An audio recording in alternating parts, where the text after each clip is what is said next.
Good evening, everyone, to those present on this meet and to those watching the YouTube live. We will be beginning in another 6 minutes. Thank you for your patience.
Okay, I think we can start now.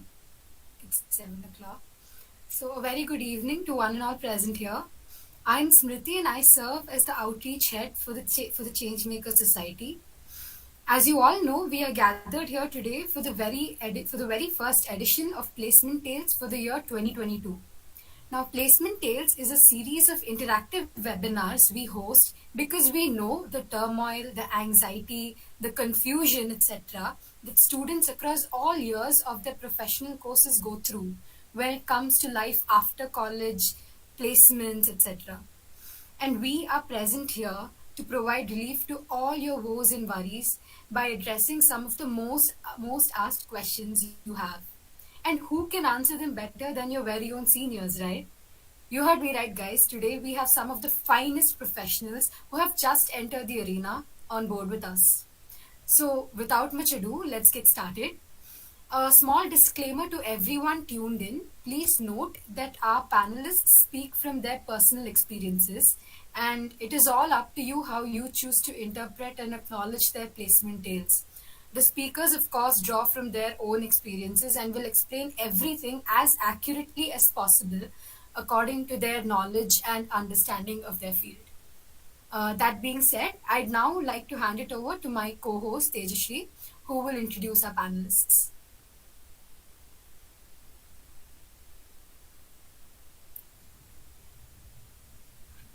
Hi everyone, I'm Tejashri and I'm currently doing my second year in mechanical branch and I'm also going to be your co-host for today. We'll be covering topics ranging from placement prep to interview prep and talk a lot about core and non-core jobs. Mechanical or civil branch is fairly competitive field and us students need to be on our toes to grab the best opportunities coming through. There are different job opportunities available that are basically divided into private and government jobs. One can get placed on campus as well as off campus at various companies such as Robert Bosch, Mahindra and Mahindra, Honda Motors, Mercedes-Benz, KPMG, Quest Global, Ernst& Young, Dover Corporations and Atkins to name a few. There are a lot of government job opportunities in the PSUs like DRDO, ISRO, BHEL, GAIL, Coal India, etc. And one can get you these with an exceptionally great score in GATE exam. And of course, one can take up jobs in non-core companies by taking add-on courses. With that being said, let me introduce the finest members we have on our panel today who will be also able to provide the best guidance. We have with us today Tejesh Paidi, who currently works at Omnibus Africa as an SDE intern. Welcome, Tejesh. We would love to hear you speak a few words about yourself. Hey guys, I'm Tejesh. I've been working as an intern at a startup called Omnibus Africa as a software development intern for the past, I think, 7-8 months throughout my last year of college. Started in May, so far it's been a good experience. Yeah, I'll let others introduce themselves and then I think we'll come back, right? Oh, that was lovely. Thank you. Yeah, thank you.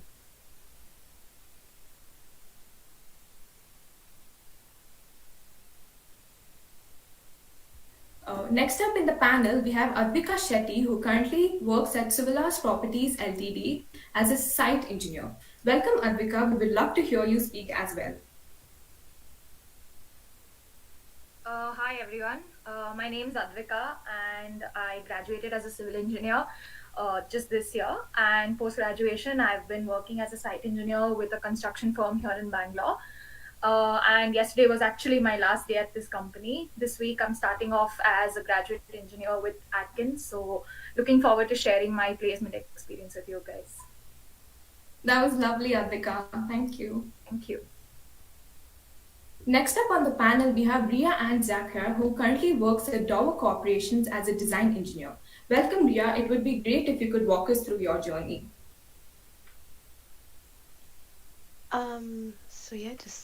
Okay, I hope you can see me and hear me. Yes, go ahead. Okay, great. So, hello everyone. I'm Ria. I just graduated last year, 2021, as a mechanical engineer. I am presently working in Dover Corporations as a design engineer. Yeah, that's about it. That's my basic introduction. We'll get back to you.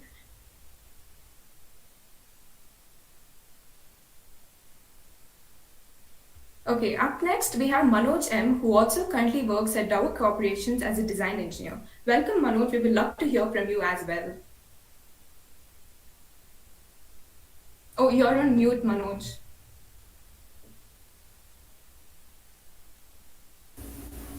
Yeah, am I audible now? Yes, yes, great. You can go Okay, ahead. sorry for that.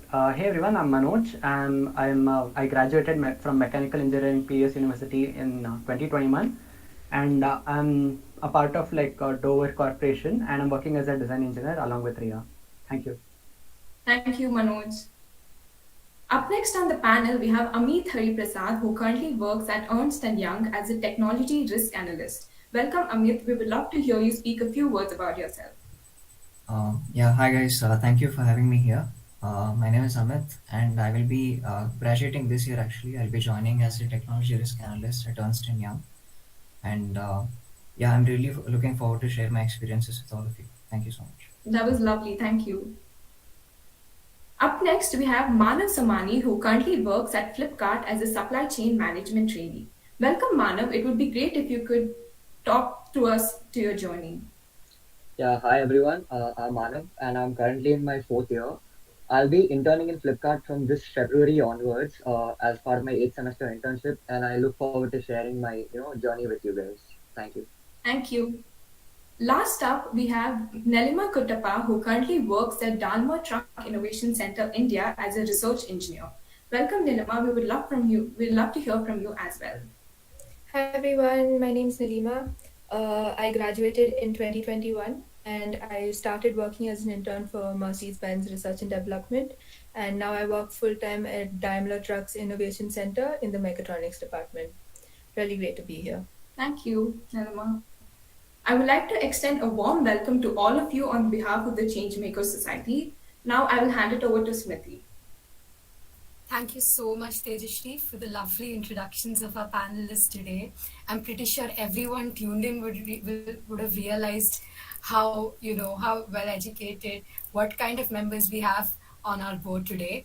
And without much further ado, let's start posing your questions to our panelists. The first one we have is, I do not want to learn any sort of coding. What is the possibility of finding jobs off campus with decent salary after graduation in the mechanical field? Neelima, would you like to take that up, please? Yeah, I would. I found this question interesting because I know this person, when they ask about not wanting to learn any type of coding, I think they're looking at it conventionally when they look at a computer science student and decide that they have a lot of coding to do.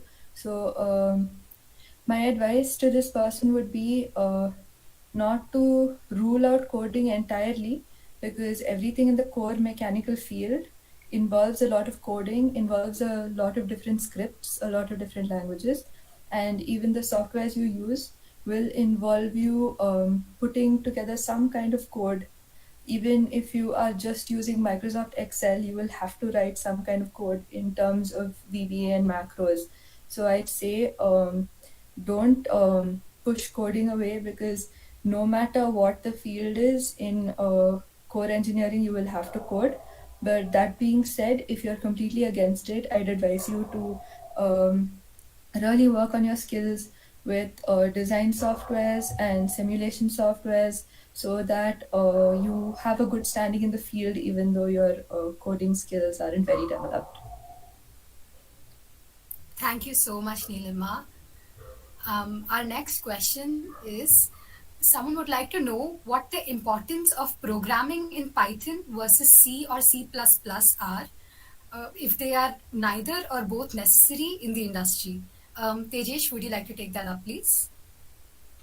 Sure. So I would like to start out by saying C, C++, and Python are being used for different reasons in the industry right now. And starting out with C and C++ is a good way to start programming, because it teaches you about low-level memory management and using pointers and stuff, which is pretty important, which you will miss out on if you directly jump into Python. That being said, Python is a very easy language to get into, very beginner friendly. It's been made that way. And speaking industry specific, right? I see Python being used a lot more in purely software development roles for building out backends. I think Python, Node, and these other languages are being used, whereas C, C++ are being, I think so, they're being used in more of embedded hardware things, wherein it's more of a requirement to be more precise code, right? Whereas in Python you can get away with being way more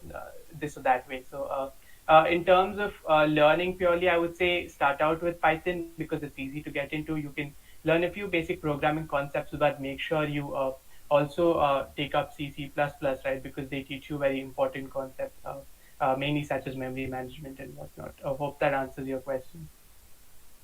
Thank you so much, Tejesh. I believe Manoj wants to add on to your answer as well. So, Manoj, you can go ahead. Yeah, actually, like this was more regarding the previous question that Neelima answered, regarding the like not wanting to learn coding and the job opportunities there. I mean, like most of the jobs right now like are usually like multifaceted, like wherein like you need to know multiple skills.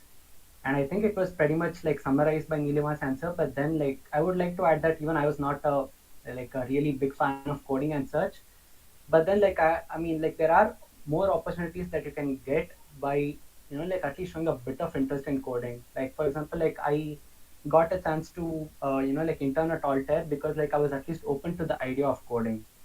So like having that sort of like positive attitude towards coding would really help you a long way in like getting internships or jobs and so on. Thank you so much, Manoj. Another next question we have is, can we sit for all companies that come for placements, or at least a majority of good ones? So what does the placement scene look like? Ameeth, would you like to take that up, please? Yeah, definitely. So when we talk about good companies, it's a fairly broad term.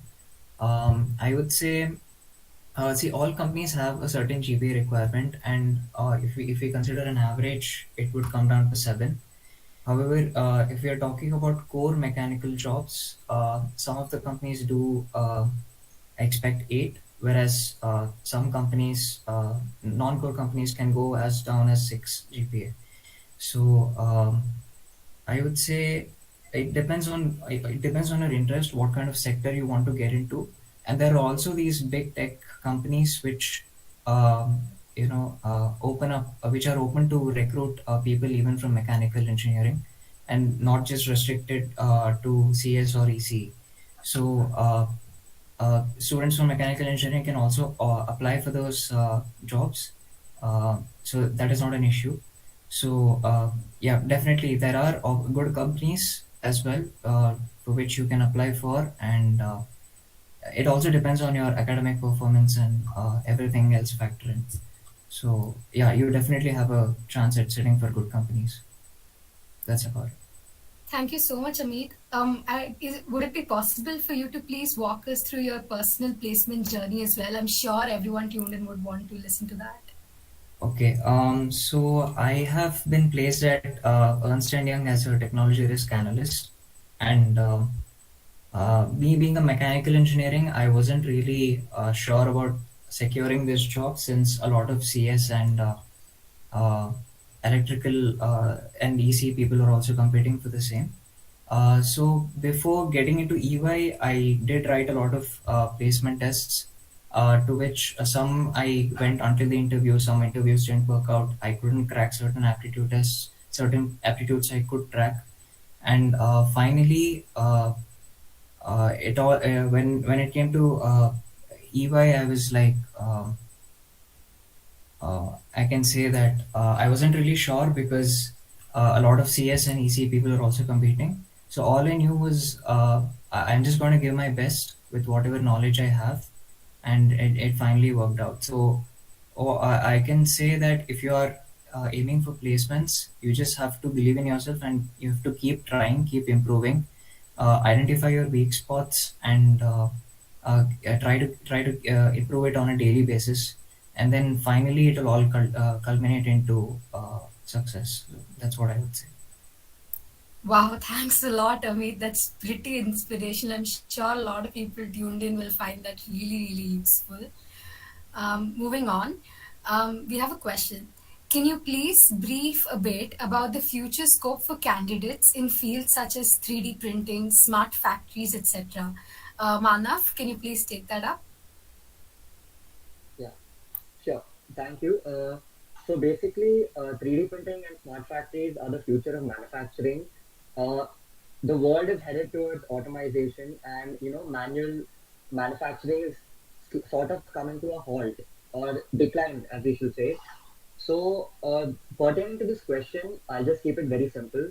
Uh, People are not required to do the work anymore. They are required to program machines or have the vision to get the work done, because the machine will end up doing the manual work anyways. So regarding 3D printing and smart factories, in 3D printing, we have to create the profile on the software. Then we have to export it into the 3D printer software and change the settings accordingly as per how we want it. To know that how to go about it, how to change the settings, which setting will be optimal, is what's required in such fields. And for students who are more inclined towards this, there is there are, like, compared to last 5 years at least, there's way more scope, as or like I said, all companies are moving towards automation, and yeah, they just need to know how to get the work done, not how to do the work, basically. So I hope that answers the question. Thank you so much, Manav. So a question for you. Can you please tell us if you like maybe did internships in summers before and stuff like that? Okay, so actually pertaining to this question itself, my capstone project was on 3D printing. I didn't do any summer internship as such.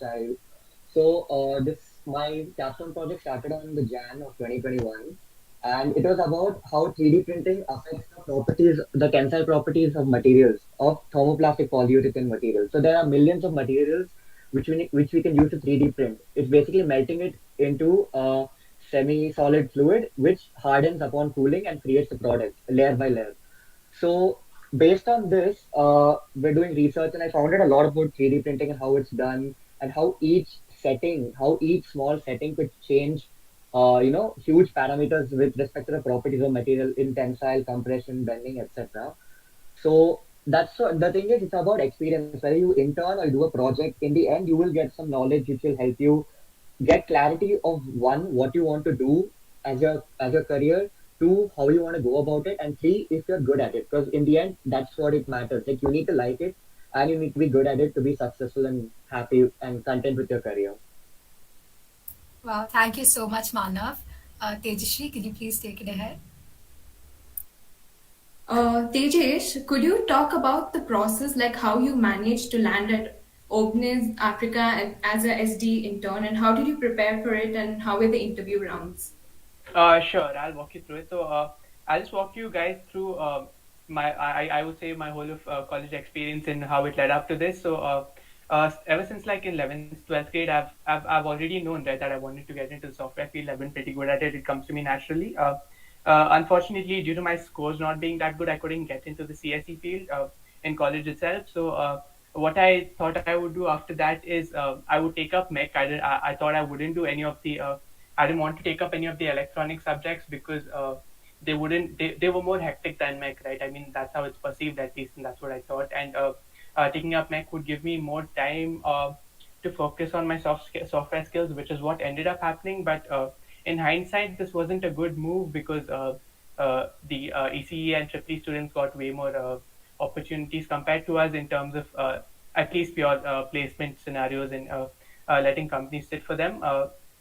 But anyways, I have a few pointers which I've written down, which helped me in my personal journey, helped me land an internship. I'll tell you guys them. The first one was do the minors, right? So I did the CSE minors over 4 semesters. These are four subjects which they thought which were actually very important in the CSE field, and they're core subjects. So apart from learning a lot, it gave me that minor degree, that term, right? So I don't know how beneficial it is in terms of applying to masters and stuff. Maybe some other panel member could shed light on that. But what it helped me do was it helped me sell myself majorly outside when I was applying, right? So even on my resume, I made it very clear, and I in bold I put, right, minors in computer science, and whenever I apply to computer science subjects, I make sure that's what I let the panelists, that's what I let the interviewers to talk about. Made it seem like it was a much bigger deal than it actually was. So it helped me in terms of selling myself better in that. So at least if not for the title itself, you can use it to sell yourself better in outside interviews, I guess. And apart from that, I think there were 7-8 companies which came to our college placement, which also let CSE minors sit, kids with CSE minors sit. So that's an added advantage. Walking you guys through how I actually got the job. So right when the lockdown started, I was getting pretty bored, wanted to do something with my time. So I actually whipped up a couple of real life projects. I think one were web apps, a couple of them were bots, a couple of them were clones of other full stack applications, and all of this really helped my resume a lot, really buffed up my resume a lot. And in 2021 March, around that time, I started looking for internships. I was in my sixth semester at that time. I used Internshala, and as I said, on my resume, I made sure that I sold myself properly, made sure I sold my projects properly, my previous internship experience properly, and it helped me land a couple of offers, go through the job interviews, but internship offers, I must say, but most of them were not what I was looking for actually, because either they wanted me to work 4 hours a day and paid me very less, or they wanted me to work 8-9 hours a day with decent pay, right? None of which was possible during my sixth semester, as it's still a pretty important semester. So I stopped looking for internships until like May or June, when one of my friends reached out saying, "Hey, my neighbor really likes your profile. I think there's something similar you were looking for. Do you want me to pass over your contact information so he could schedule an interview?" That's when I reached out to that other person, who was actually the vice president of Omnibus, the company I'm working at right now. Had a couple of interview rounds, and after that, I got the offer. I've been working there ever since. Yeah, so which brings me to my next point, which is networking is very important in college. Uh, the extent you do it to, the extent of contacts you have is always good, right? So the more you have, the good it is. So the ways you can do this, the way I do this still right now, even though I have a job, is I just go on to Angel List, search for companies, search for the roles I would be interested in, look at a couple of companies which I think look good to me, sound interesting to me, sound which I would work at.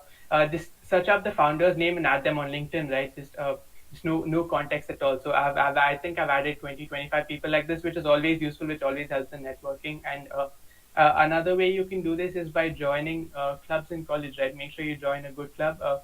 Make sure you hold a good position of responsibility, and it will more than adding to your resume. It actually teaches you a lot. It actually adds to your personality, which you can use in interviews to progress through yourself and sell yourself better, right? So that is one thing I would say.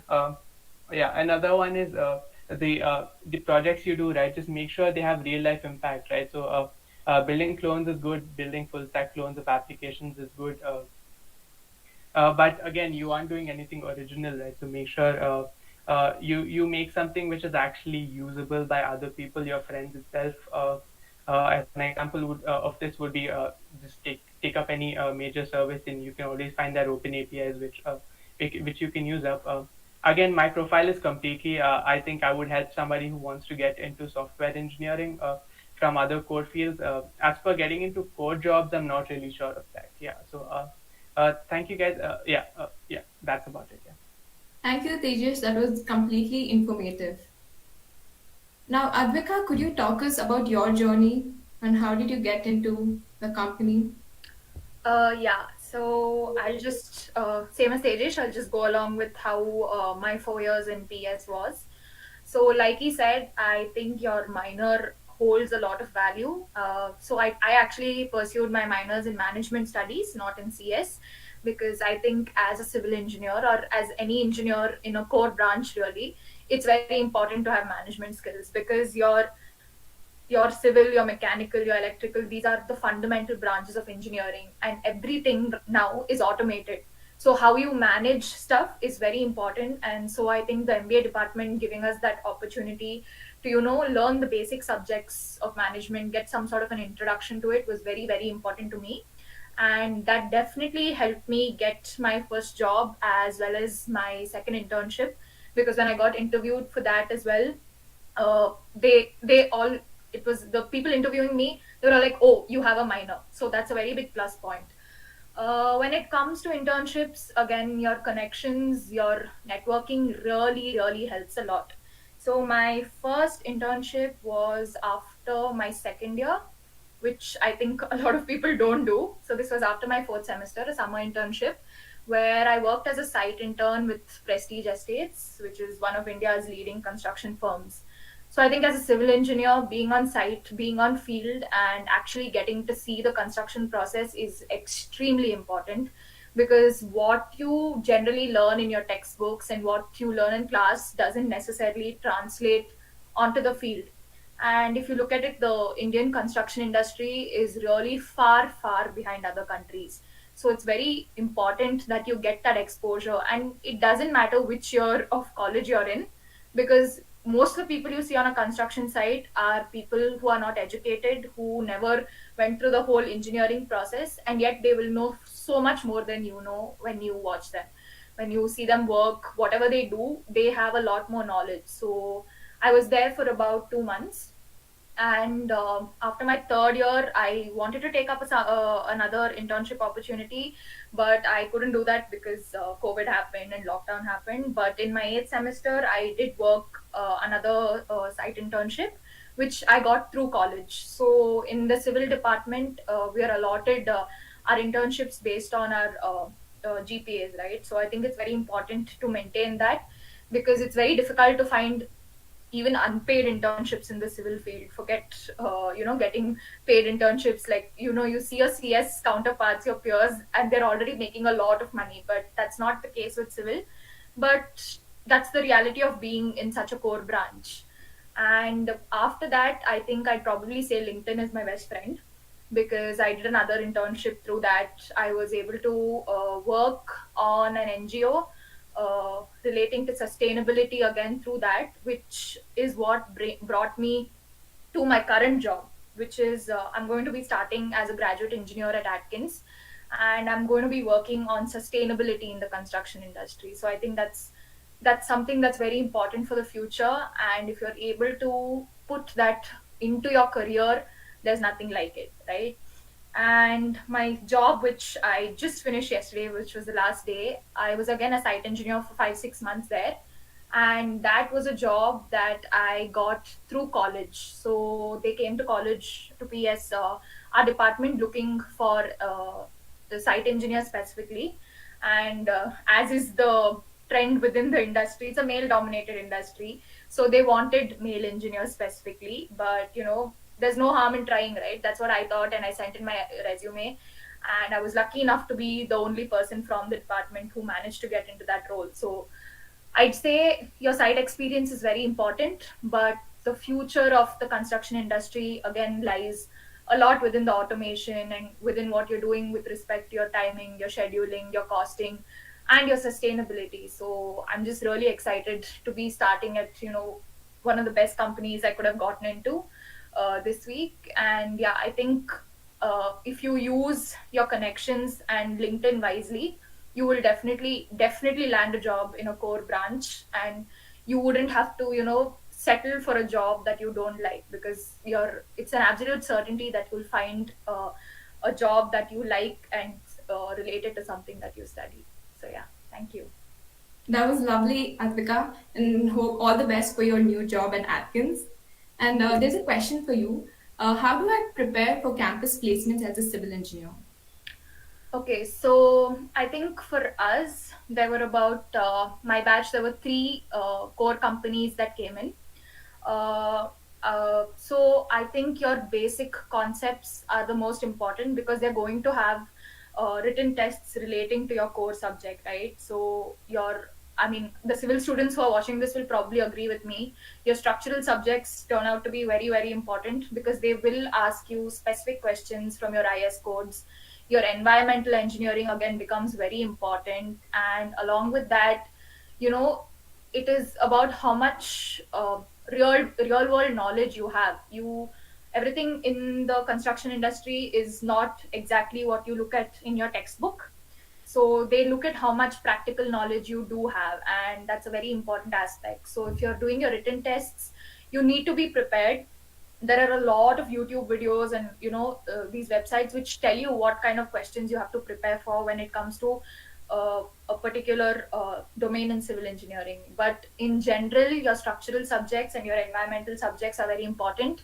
And especially when you are in your seventh or eighth semester, you have to take your planning, construction planning important, because those are the subjects which are the most important, and you will find more often than not your gate questions for that matter, they'll usually be from these domains.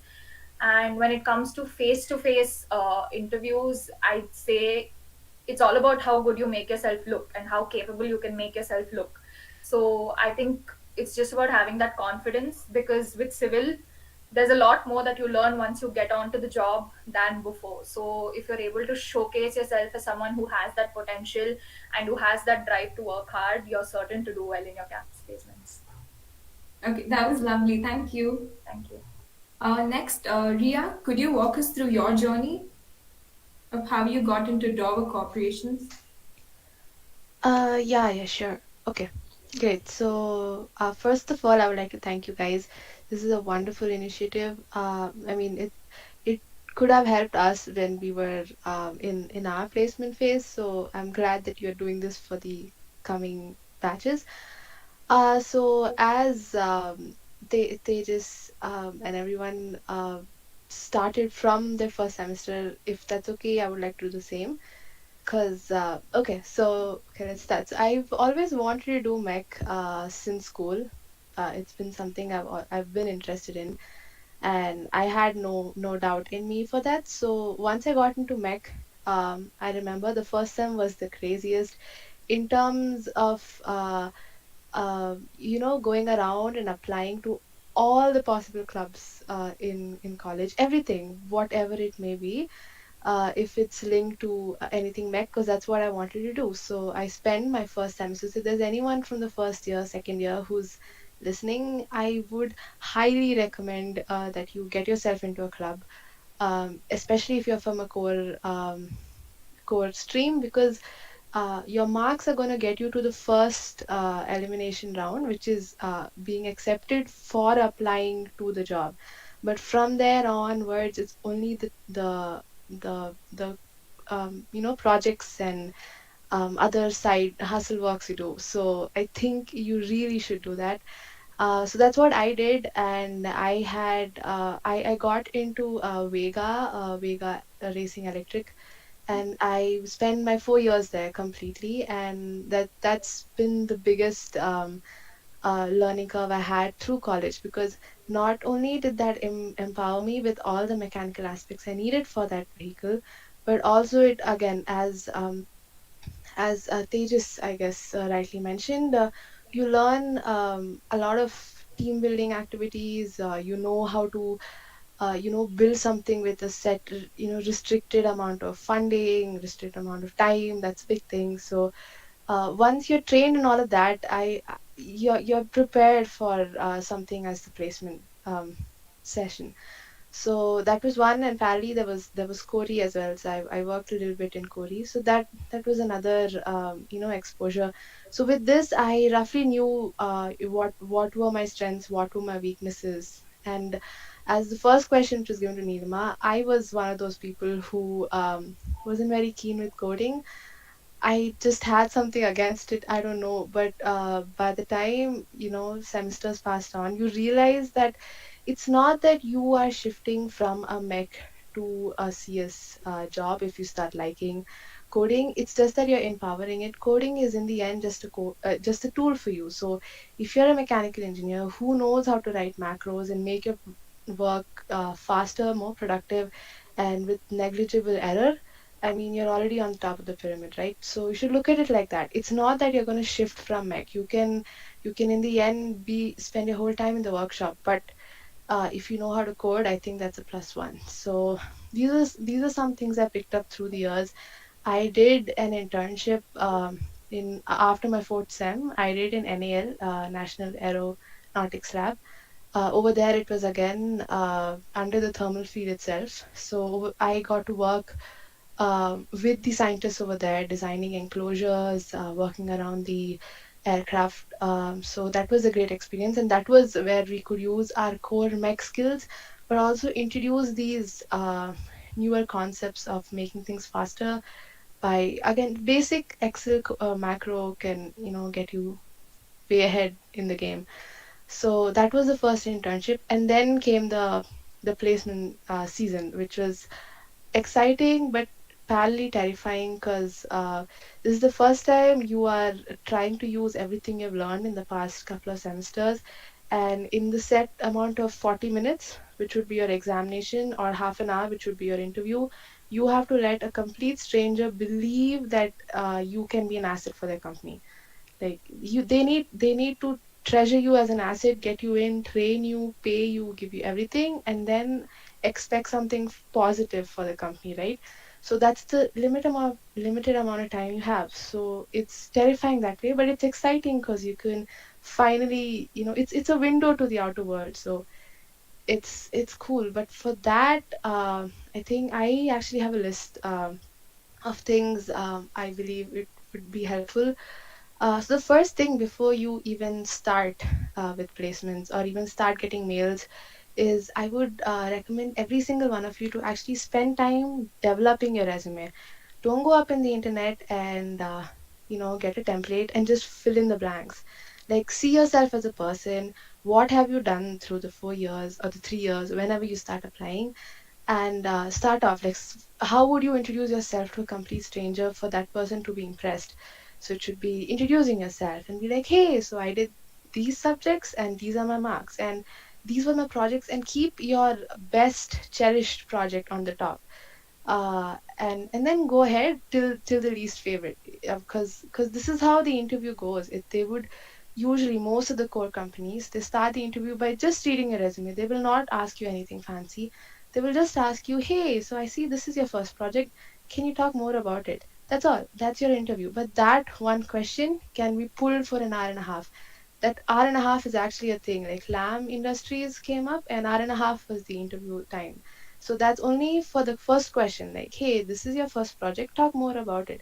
So you should know everything about it, in and out. Any question they ask, any other alternative solution they have, you should be able to either defend your own points or agree with them with a valid point. So that's how you should structure your resume. And after that, you can go ahead with, along with these projects, I picked up these skills. So those can be the softwares or um, yeah, like languages, anything, like languages as in coding languages and all that.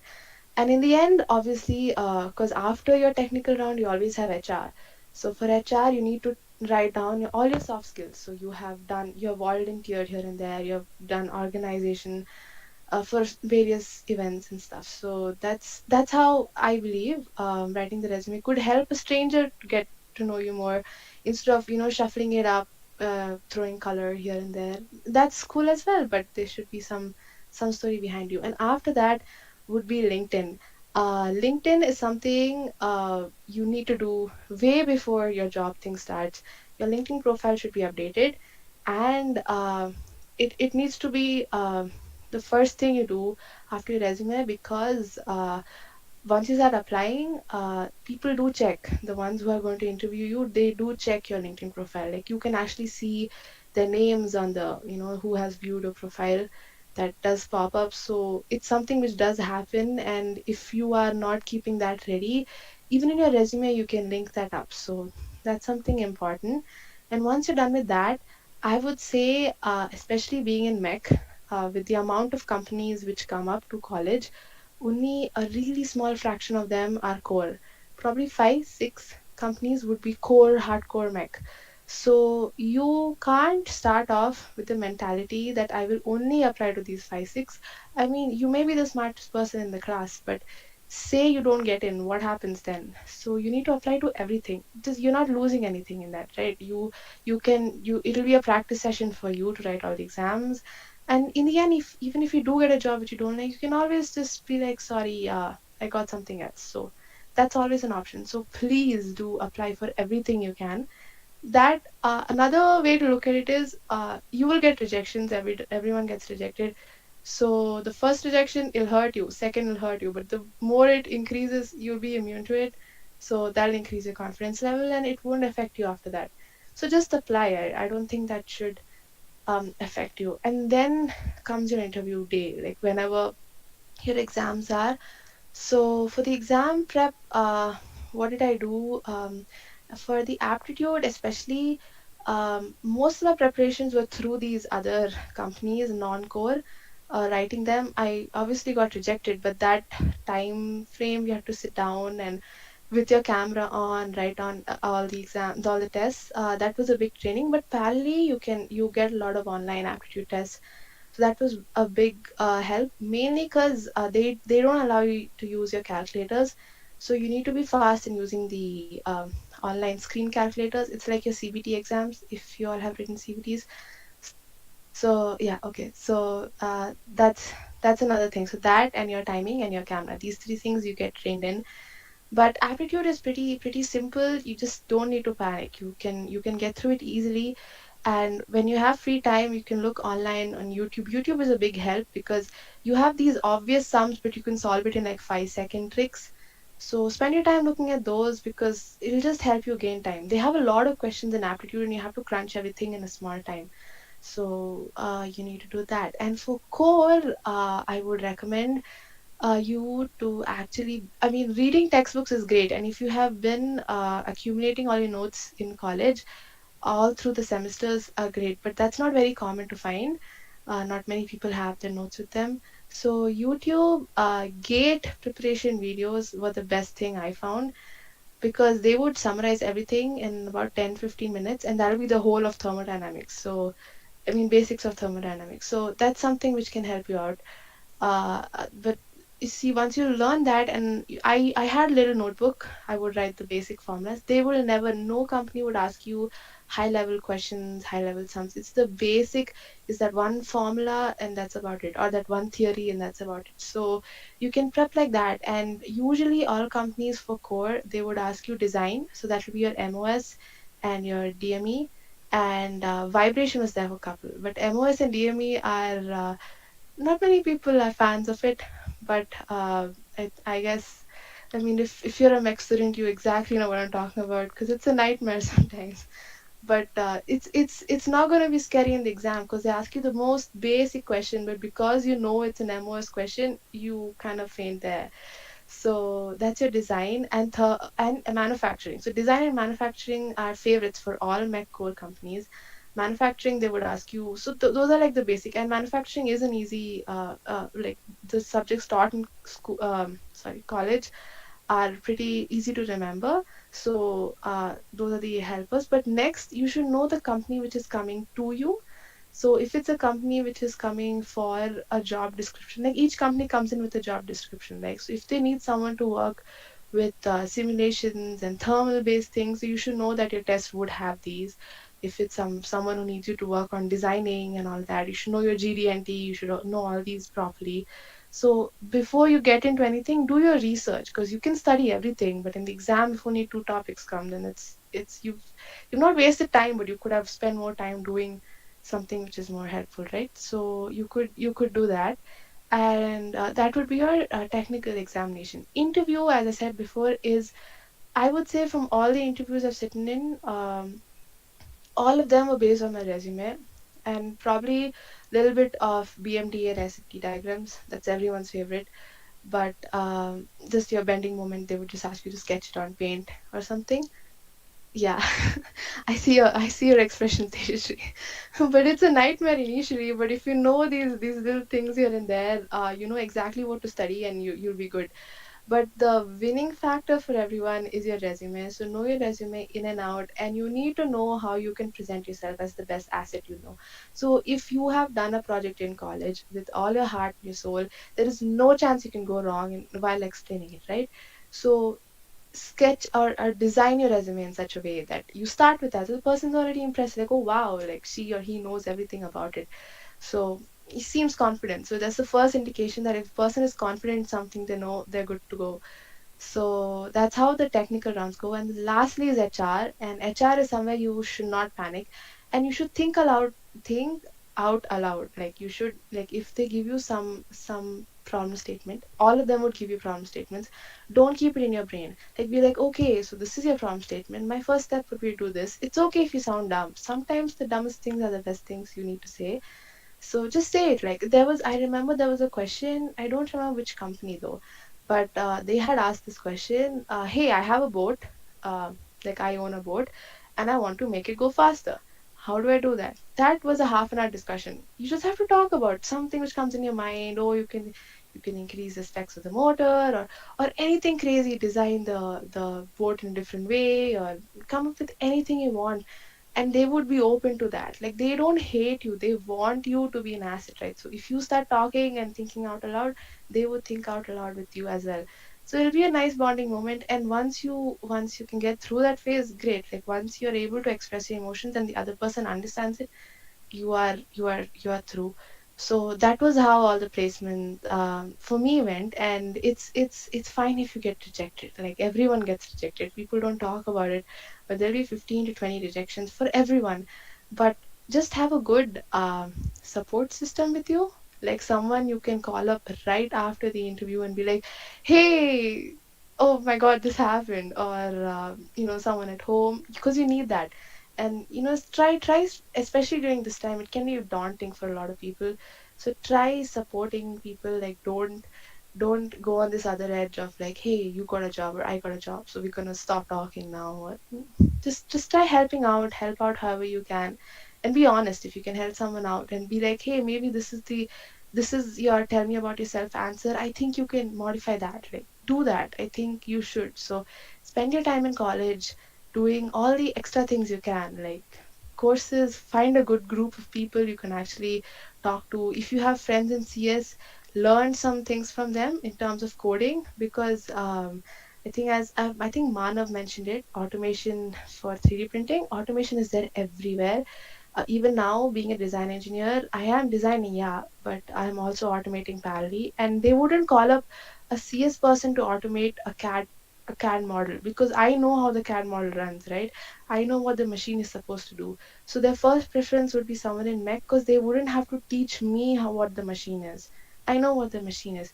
But if they hire someone in CS to do the same job as me, they would have to spend another month and a half to explain what the machine is. So think of yourself like that. Like automating is, I personally used to hate code. I hated it. I had no other emotion. But like now, if I look at it, it's kind of cool, because all the CAD work we're doing can be done in seconds, or even on Excel or anywhere, or Python, C, whatever you want to learn. Just learn it as a side tool. In the end, everything is just a tool for you to become a good engineer, right? So spend your time to do that. But that, I think, overall was my whole placement story. Thank you, Ria. That was extremely informative. Thanks. Okay, next, Manav, he wants to share something about the club. You could do that. Yeah, so hi. So basically, Ria literally said what I wanted to say, but I just wanted to add a couple more things. So for all the people, juniors especially and freshers, what you said is absolutely right. Try going to as many clubs as possible, because first and second year is when you actually have time apart from your courses, which get really hard onwards from third year. So this is where you can make the most of your free time.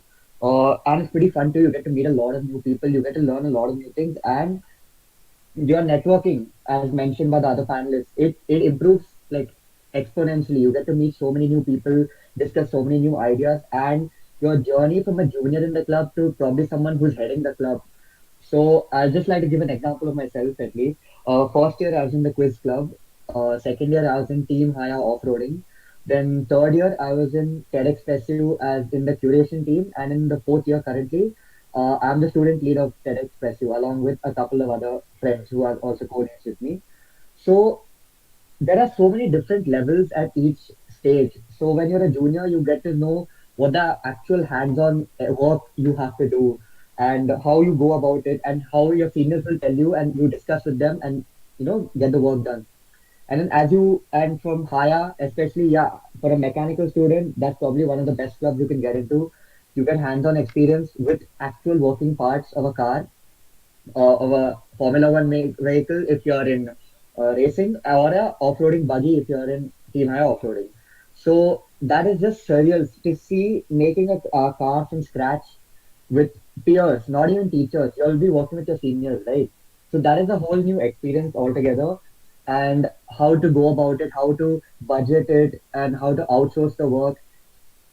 So yeah, from junior to senior, the priorities change, your requirements change. That comes more to vision now.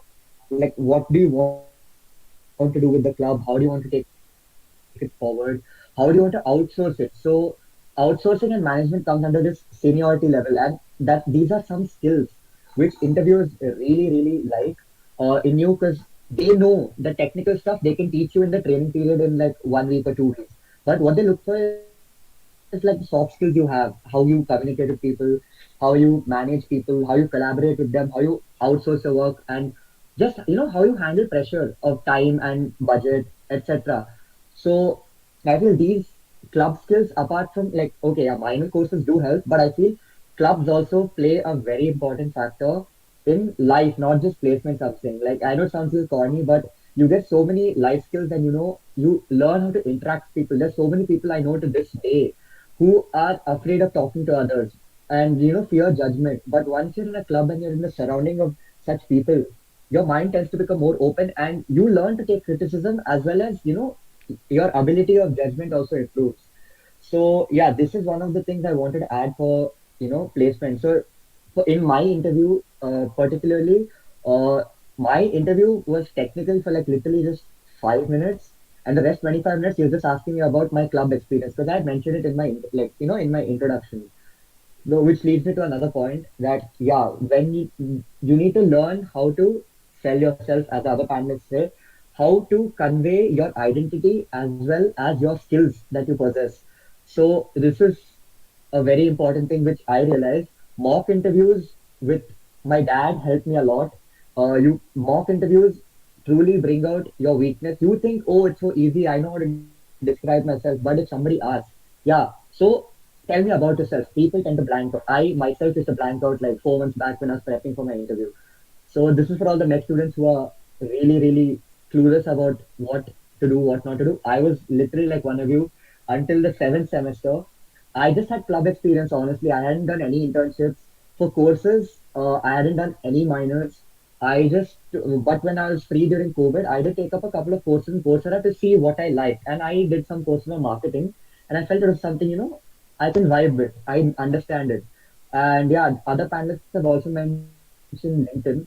But if you're starting from square one, I think the best thing to do is talk to your parents, because they obviously know, they have way more connections than us. Talk to your teachers about what do you want to do, or rather, if you don't even know what you want to do, tell them what you think you can do, what you're good at. Based on that, they will have like loads of career options or any options which they can tell you.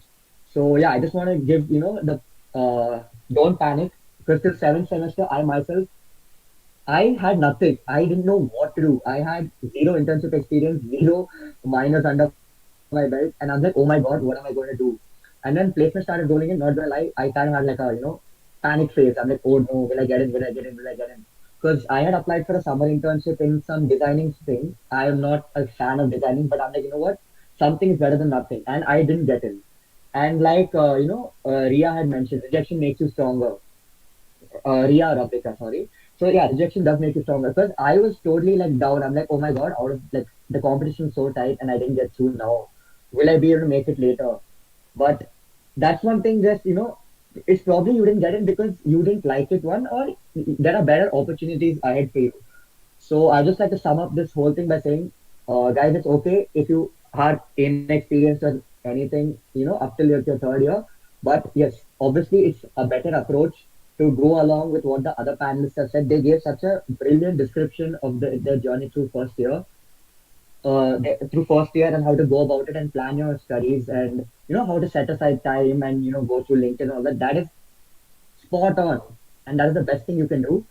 But don't worry if you're like me, clueless by the end of seven semesters. So that's what I wanted to say. Thank you so much for this opportunity. That was lovely. Thank you. Smriti, you can take over. Sure. Tejesh, I believe you wanted to speak a bit about clubs too. You can go ahead.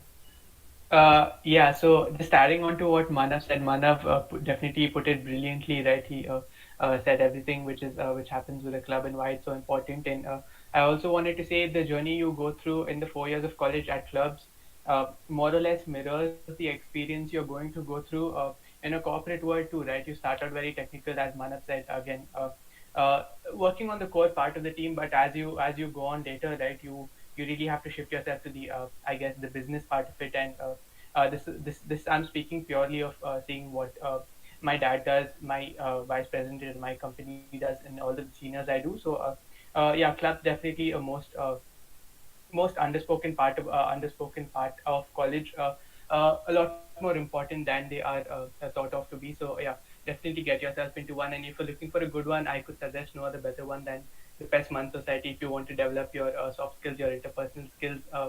These skills basically last you for life, right? So the technical skills always keep evolving. New technologies keep coming up, new stuff keeps coming up, new jobs keep getting made. But the soft skills you learn and you keep these you keep it for life. These only keep improving more. So yeah, try to get into clubs. It also makes your college life way more fun, right? Yeah. So yeah. Thanks a lot, Tejesh.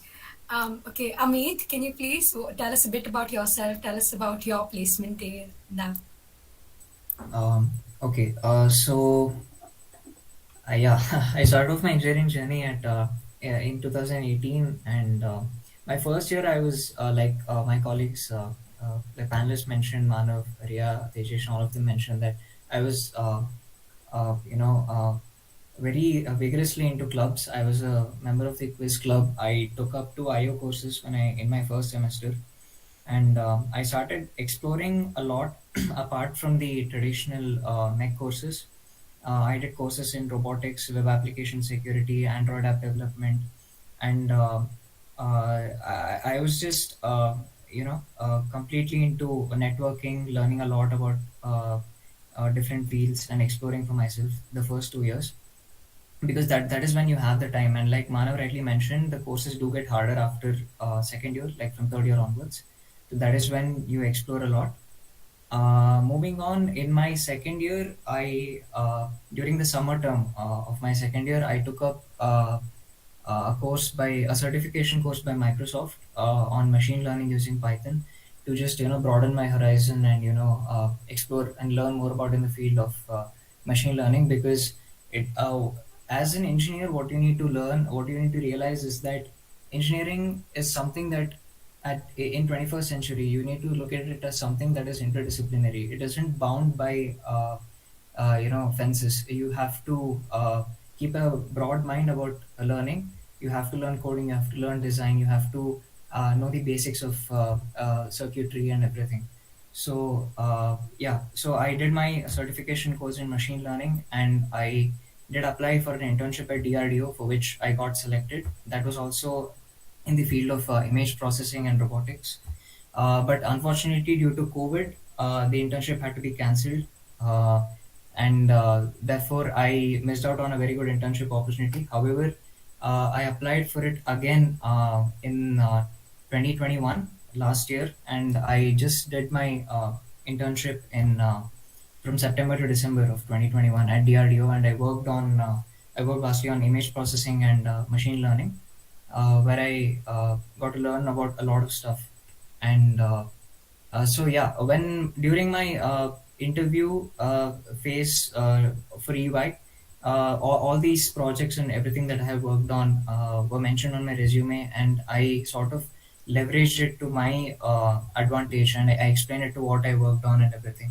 So even if you are uh, you know uh, a student who is in mechanical engineering but applying for a certain IT job, if you have a certain background, a technical background in the field of computer science, say machine learning or computer vision or artificial intelligence, and you have done something significant such as a project in those particular fields, you can certainly leverage it in your interview, and you will be at par with your peers who are competing with peers from CS and EC who are competing for the same job.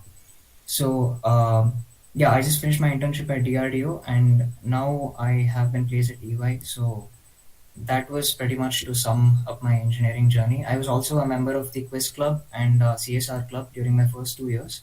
So like Manav, Tejesh rightly mentioned, it helps you a lot in networking and meeting like-minded people, sharing ideas, and just creating a lot of memories for yourself to look back on.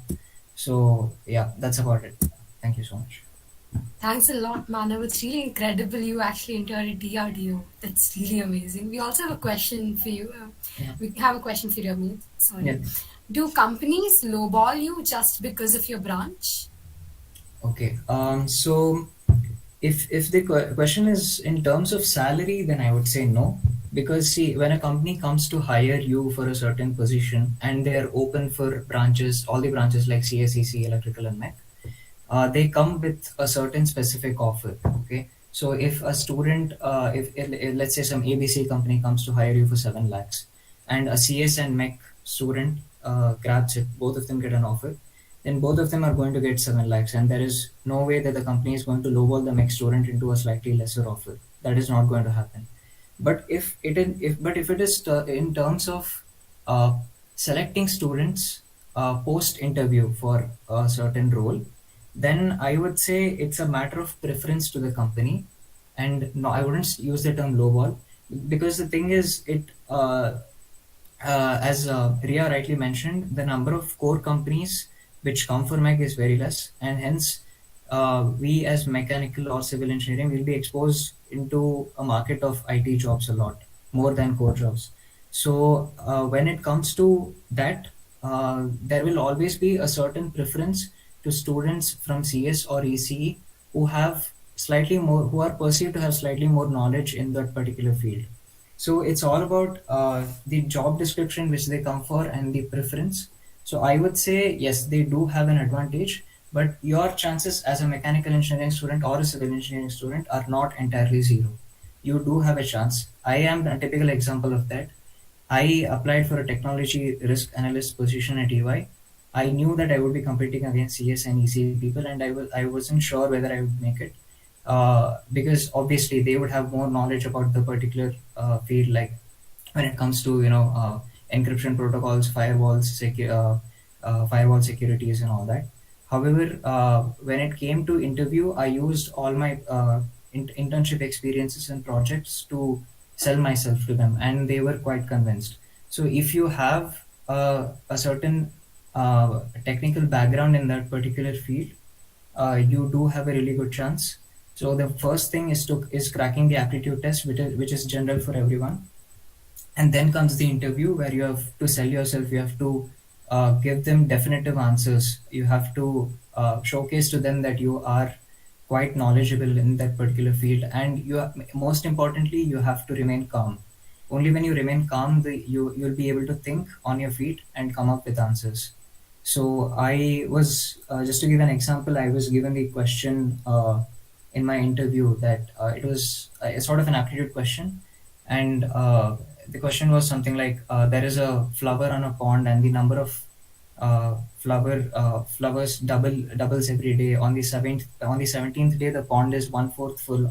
On what day will it be completely full? So the answer is simple. It's 19 days. So you just have to be calm and think over it, and not get too tensed. However, if you do miss a couple of questions, you don't need to worry. Just focus on getting the other questions right, and you'll be there. So yeah, that's about it. Thank you. Thank you, Ameeth. Manoj, now would you please like to share your placement day with all of us? Yeah, sure.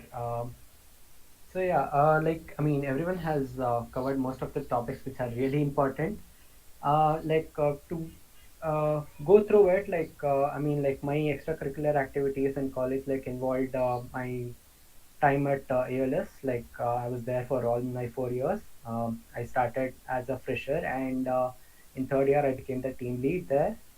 And the important skills that you pick up in clubs are usually like teamwork and stuff, and even a lot about administration and how to manage with deadlines and stuff. And also the technical skills might be like working with SolidWorks or like any other CAD software can usually help you a long way even after you join the job. Because like when someone asks you like have you worked on this software, like even though you're not like proficient enough in it, as long as you can like you have something to show for like say some project you did or anything, it really builds your confidence to being like, yeah, I can do this. Like you can take your initiative and put forth your skills into applications there. And then like I was also part of like Cori, where I did a few research projects, and then I was also part of like PMR lab, like wherein I was a like I worked under V Krishna sir in a few research projects, and these kind of like helped me identify my key interests that I would like to tackle.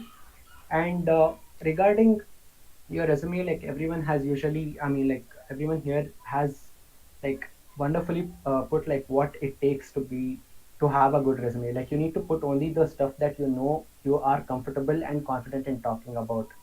And like Ria said, usually like your entire like interviews, like even the technical interviews as well as the HR interviews are basically about like what you did and what responsibilities you took in the team, and how it, you know, like helps you, I mean, like how it helped you mold into a, you know, like a better person over the course of your engineering, because everyone is looking forward to, you know, like see a potential of professional growth in you, and that's what it matters. And coming into the actual like written tests, like I attempted a few tests, and aptitude, like Ria said, like as long, I mean, those are not like really hard questions. It's basically like, you know, like you usually have to solve like one question per minute or, you know, like less. So it's about like how fast you can solve them. So like if you know a few cool tricks which help you, you know, like solve more questions faster, the better advantage you have. And regarding the technical questions, it's usually like Ria said, it's mainly MOS and stuff like that. And it really helps you to have a fair understanding of what the company you're applying for does, like which all sectors are they invested in, like what kind of jobs would there be, like it may be something in manufacturing, or it may be something in design, or it may be in like, you know, like any research job or anything. It really helps you to get a grasp on what kind of questions you can expect and what they are looking for. Like there may be some cases wherein like people say it's a technical job, but it might not actually be a technical job. But like if you had you know, like done your work and researched on the company, then you would know for sure. And regarding the HR interviews, like I had this like one really good experience. Like one of the questions I was asked was, suppose you know, like uh, the question was basically this, like there are two people, and you give two like descriptions for each of them. One of them is a really hardworking person, and the other one is a really more of a loner, and they have their own you know, like thought process. And then you need to identify which one of them is a like a farmer and which one of them is a librarian. And they give you like statistics on, you know, like what you know, like what percentage of people like these two people are sampled from, and so on. Like basically what they're looking for is they're looking at how you approach a problem. Like is it like you approach it logically, or is it that you approach the problem statistically? Like statistically speaking, a higher percentage of people are farmers than librarians, like in the actual world. So that sort of like thing, like whether you approach a problem statistically, or do you actually go through the reasoning process and arrive at the solution. And then there are many questions that they may ask you which you might not know the exact solution to, but then it's always important to give your like honest try, and you know, like your the best response that you can actually give. That really helps you to, you know, like assert your confidence and assure the interviewer that you are someone who's capable of you know, like thinking, brainstorming solutions, like even when you're put on the spot, because that's technically what they're looking for.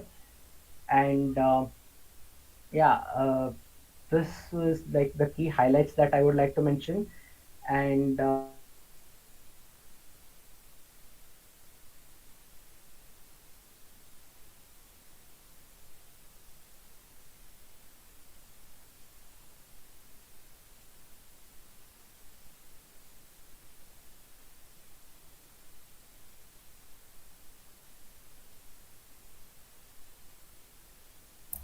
Manoj, I think you're not audible anymore.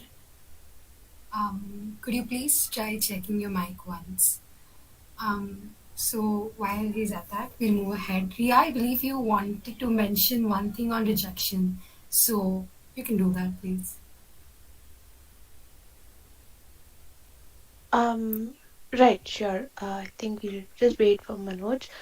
But on rejection, I would just, I mean, thanks for helping out to fill in all these extra points, Manav, Tejas, Manoj. But there's one thing about rejection, especially I've seen it after starting to work, and it's been a year since I've been in Dover. I've interned there since Jan, and now I'm working. So there's one thing I'm seeing more is that companies come up to colleges to hire core branch students only if they need a specific requirement to be done by them.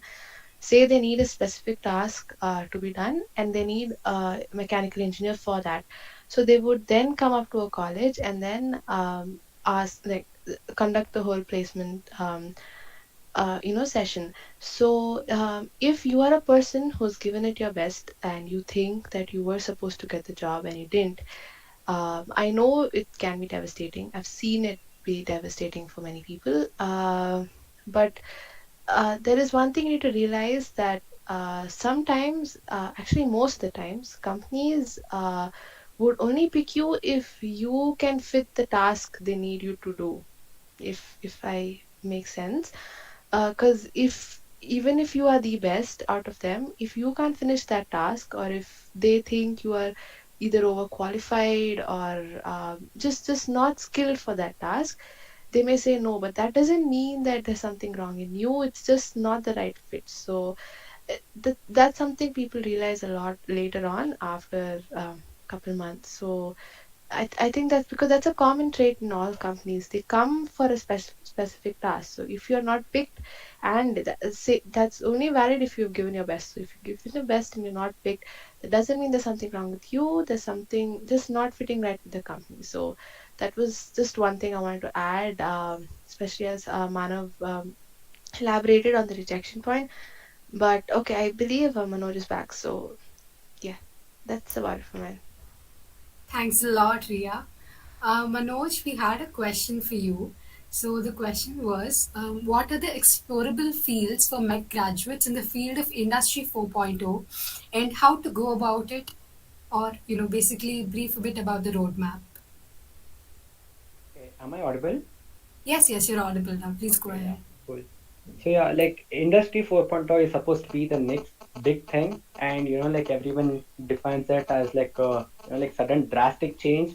But Industry 4.0 has been happening like all through. It's more of a like a fancy name for like all the different methods that has been implemented from in the industry like for already long, and like some of the key fields which have a lot of potential is like supply chain management, and we have a lot of like ERP and like product lifecycle management and all those like topics. Those are really taking off, and you have like additive manufacturing technologies, and you have battery management for electric vehicles and fuel cell vehicles. And talking about this, like the entire like net carbon neutrality, or like net negative carbon footprint, like these are the main things which are going to drive the industry forward. Like when we look through, like, okay, 5 years from now, what would be the next big thing?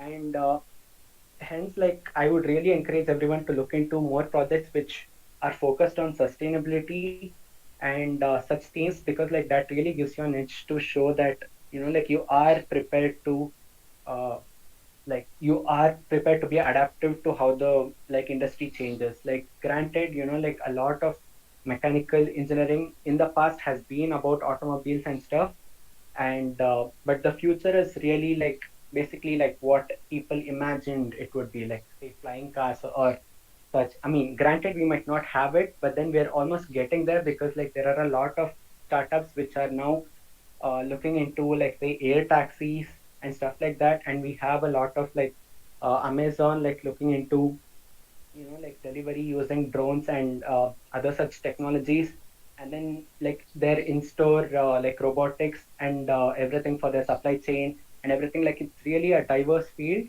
and it's always best to be on your like on the tip of your shoes and grab any sort of like uh, like wonderful research opportunity that might come across you, so that like you'll have that competitive edge. And yeah, like, yeah, that's all I have to say. I mean, like at this point. Thanks a lot, Manoj, for that. The next question we have is for Advika. And Advika, the question is, what are the best career options after getting a degree in civil engineering? Okay, yeah. So I think when people picture civil engineering, they probably picture somebody wearing a white hard hat, standing in a construction site in the sun all day, and probably holding a drawing and telling people what to do. But that is absolutely not the reality of the entire industry. It's a very, very small percentage of what happens. So while for me personally, it is a belief, like I've mentioned before, that your site experience, your field experience is very important, because without that, you cannot do anything in the pre-construction process or the post-construction process. There are a lot of different domains that you can be in, right? So when it comes to your drawings, your drafting, your CAD related jobs, there's of course your your technical consultants, your structural consultants, and when it comes to your planning, you're facing those excuse me, those kind of domains. Of course, people go into construction management, which is something that I've seen fairly taking off as a master's route as well, because that is something that gives you control over a construction project, and it keeps more options alive for you. You could go specifically into geotechnical engineering. So there you would again be involved in the pre-construction or the inception stage of every project, because without your geotechnical engineers, you don't know what kind of land you're working on, what kind of area you're working on. So again, they're a very, very important part of the industry. And of course, there's water resources. So your dams, your rivers, your the municipal connection that's coming into your house every day. Again, all of that is civil engineers. Your the process, the entire water process of it coming into your home, leaving your home, again, all of that comes to civil engineers. And of course, you have your transportation sector, your highway, your bridges, and your airport design, your railway design. Again, all of that is something that civil engineers do, that civil engineers design, that civil engineers ensure happens. So these are all very important domains, and I advise anybody, even if you're a first year or if you're younger than that and looking to go into civil engineering, or if you're already in your third year, you need to do proper research into what domain you want to go into, right? You can't just say, I want to do I want to be a civil engineer. It doesn't work like that, because it's a multifaceted branch of engineering. There are so many different things that you can specialize in, and so many different things that you can pursue after your civil engineering as well. So in terms of that, I think it's very important to see what holds your attention the most.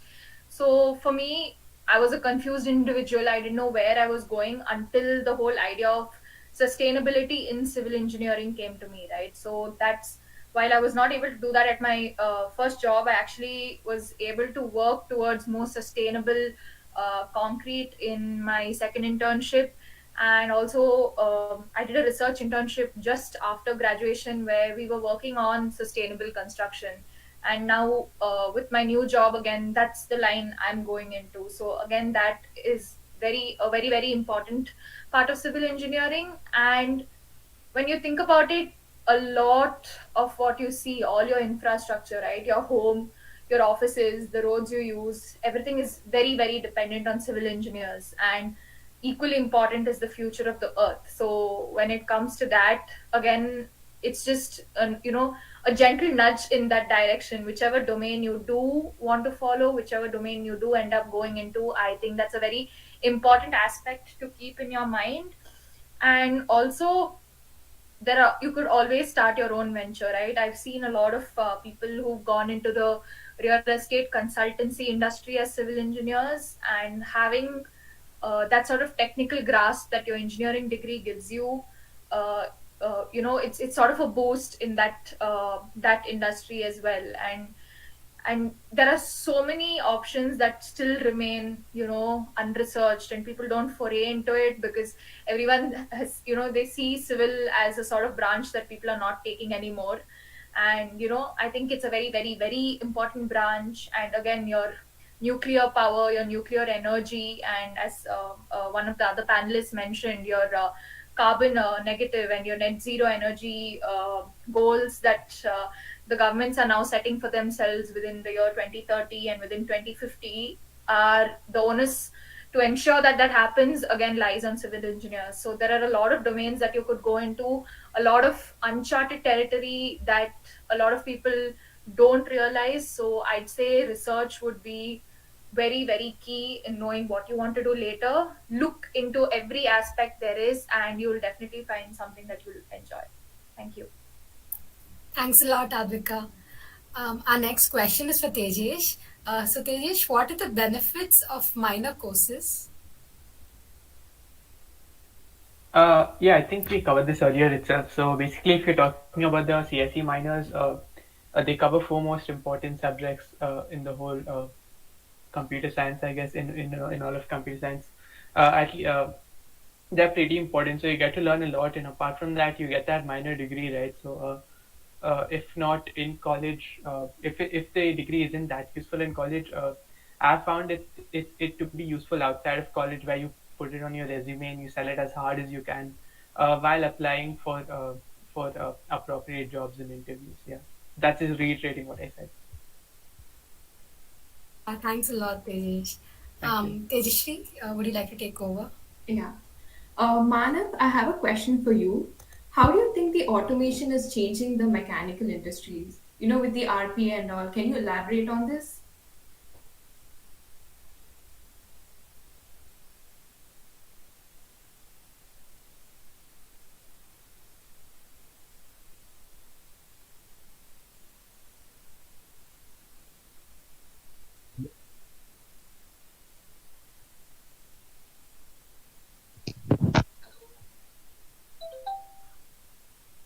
Yeah, we can hear you, Manav. Okay, great. A brief idea, what I could generally say is because of automation, the whole mindset in the mechanical department is changing, as I already mentioned earlier. So rather than knowing how to do the job physically, like, take this, place it on that, and then, the casting operation, the welding operation, etc., etc. It's more about getting the machine to do it for multiple items. So once you program a machine, you are set, because like that machine will do it continuously for like 100 other parts. It's like that saying, give a man a fish, you feed him for the day. Teach a man how to fish, you feed him for a lifetime, right? So it's in that principle. So that's where the aspect of a slight bit of coding comes in, and how you basically teach the machine to do what a human would do naturally. So it's more about the mindset of visualizing what you want to do, how do you want the machine to go about it? Because a machine you have to teach it step by step, right? So it's much more different than telling a human, what, do this, then do that. In machine you have to go from the basics, like pick tool, use tool, all that stuff. Like this is like a brief example. So yeah, that's pretty much what I'd like to say. It's about the mindset of how you get the thing done visually, and obviously for that your basics and your theory should be strong on how to get a machine from scratch to perform such a high level operation with minimal, wastage, highest efficiency, and being eco-friendly, and like not making sure it doesn't consume too much power or waste that much power at the same time. So that's what I'd like to conclude for this question. Thank you, Manav. That was really informative. Next, there's a question for Ameeth. Do you think internships actually value in college days? Like during college, is it like actually necessary to take up internships? Basically, summer internships. Okay, so I think we have to consider internships as something that will, build our knowledge to what we already possess from subjects. So what happens is, uh, basically, what we study, all the subjects, the traditional courses of mechanical engineering, they give a theoretical perspective as to what a certain field is about, what a subject is about. So if you do an internship, it will definitely add on to your practical experience and knowledge, and that is really necessary when you work in the future in an industry. So if you do have an internship, then the companies will certainly look at as an advantage, because you already have a certain experience, and they need not spend more time or more resources to train you into getting you to do a certain particular type of work. So I would say yes, internship. If you're able to get a summer internship, then it's definitely a plus point. However, if due to COVID or any certain reasons you haven't been able to manage to secure an internship, you need not worry. You can still focus on projects, software projects that you can work on. As a mechanical engineer, you can do a project, something on MATLAB, or you can do some simulation based on computational fluid dynamics, and you can do that while being at home. And so those are you can yeah, that is something you can definitely explore. And also there are certain courses which provide you with a certificate upon completion, and those courses usually require you to do a project by in order to be able for the certificate. So yeah, that is something you can explore. And but yeah, having an internship is certainly a plus point when it comes to placements. Thank you, Amit. Smriti, you can take over.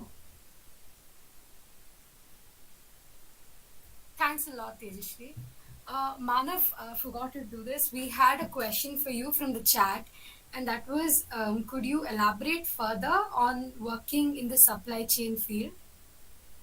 Okay, so I haven't really started my internship, so I don't know physically what they'll be, going through. So that I think I'll be able to answer in a month's time from now.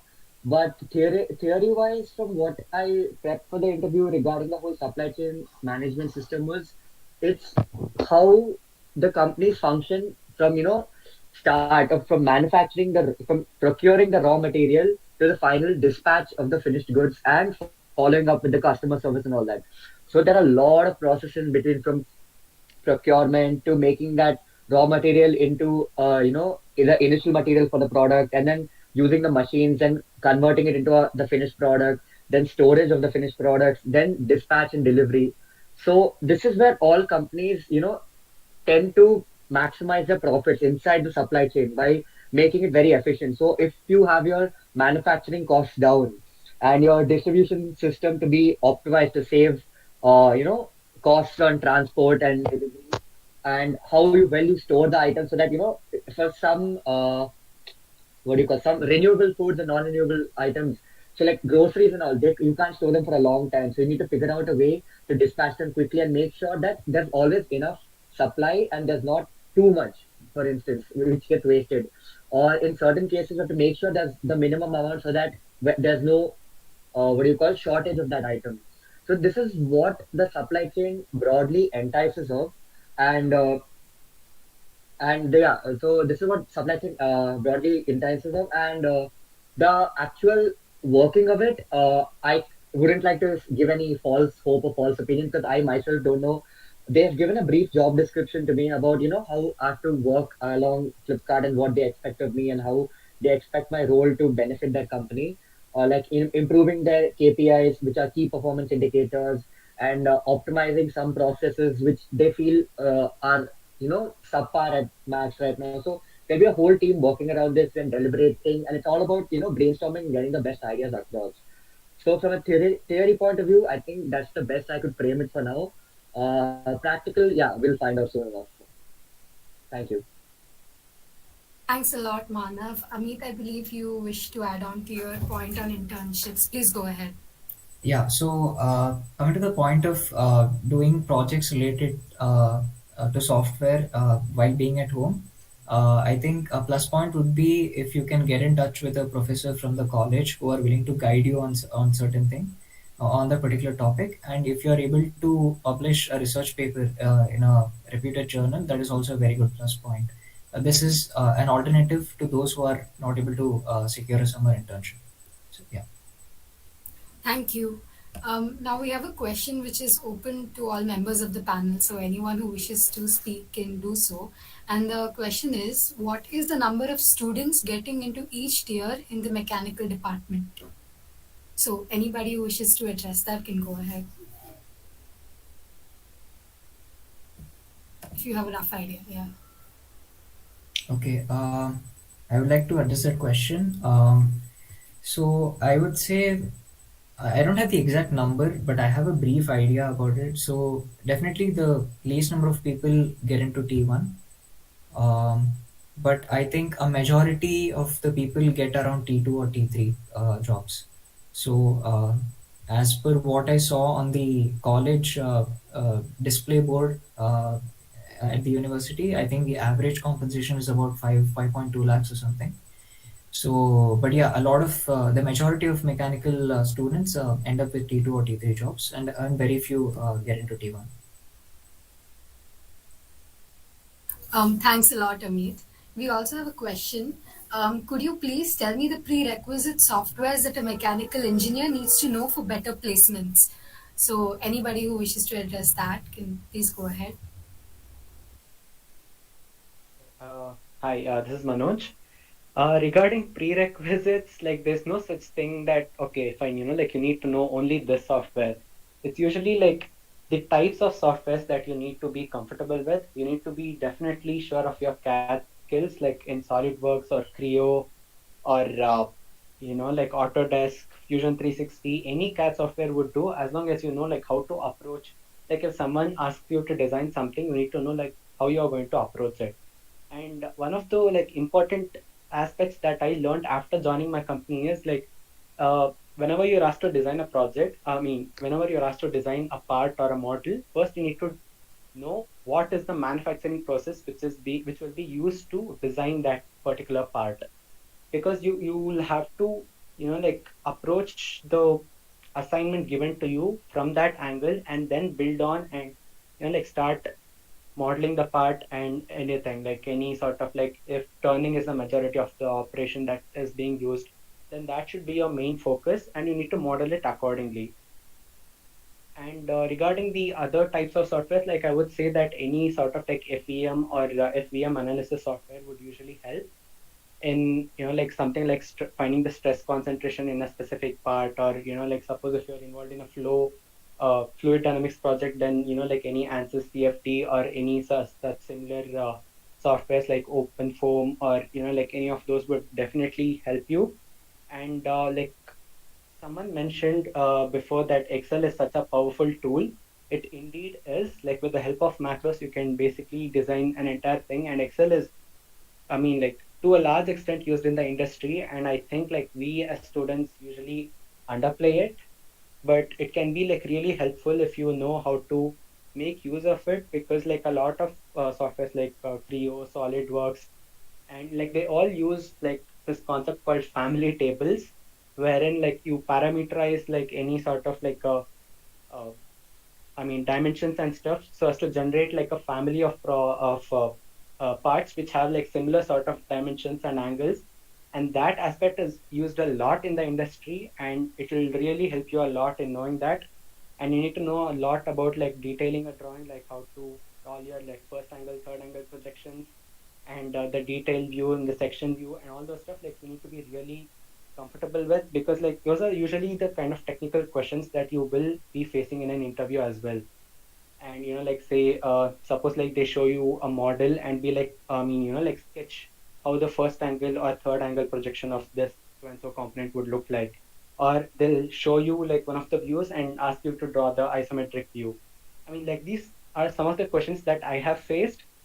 And regarding the actual core technical stuff, like Ria said, you need to know the shear force diagram and bending moment diagrams, because and there are some cases like wherein I have faced interviewers asking me the like exact formula of like stress concentration method and all those stuff. And then like it's usually better if you know like sort of like these sort of skills, and yeah, that would help you a long way. Thanks a lot, Manoj. We have a question which I believe Advika can answer.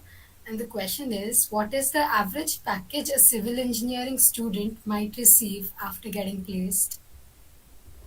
Yeah, so if you're talking about a civil engineering student placed in a non-core branch, it would generally be what tier 3 companies offer, because as far as I know, my batchmates were able to make it to tier 3 companies. So that's, at most a 3 to 4 lakh LPA.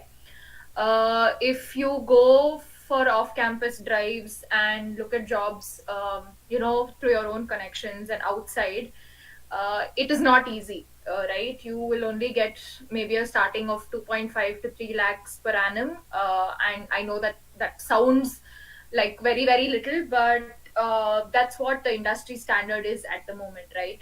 And if you do manage to get into MNCs, I think your starting salaries would be 5.5, 6 lakhs per annum. And these are really good offers because if you are starting out at civil engineering MNC, you'll come to see that a lot of people generally hold master's degrees, or you see more experienced people, 5 to 10 years of experienced individuals in these organizations. You will find freshers lacking generally because at the moment the general trend that civil engineering freshers have is they go into different lines. They don't tend to stay in their core. But I think if you wait it out and work hard towards finding a job in core, the growth is immense, right? And if you're able to get to the point where you're a project manager, or you're going ahead of that in specifically the construction field, you're definitely going to see yourself getting incredibly high salaries,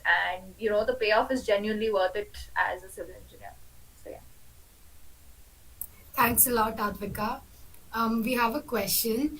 The question is, when will the core mechanical companies come to college to hire more people? Anybody can take this up. Manav, I believe you can take this up. Yeah, sure. Basically, the company, the placement office started sending mails for mechanical at least on from August onwards, August 2021 for our batch at least. And yeah, that's when we started seeing what kind of companies are coming, what kind of stipend they're offering, what kind of jobs they're expecting, and when they're giving out what sort of jobs are vacant, how many core companies, how many non-core. So the ratio of core to non-core, like for every probably I guess 10 core companies, there'll be like one or two non-technical ones.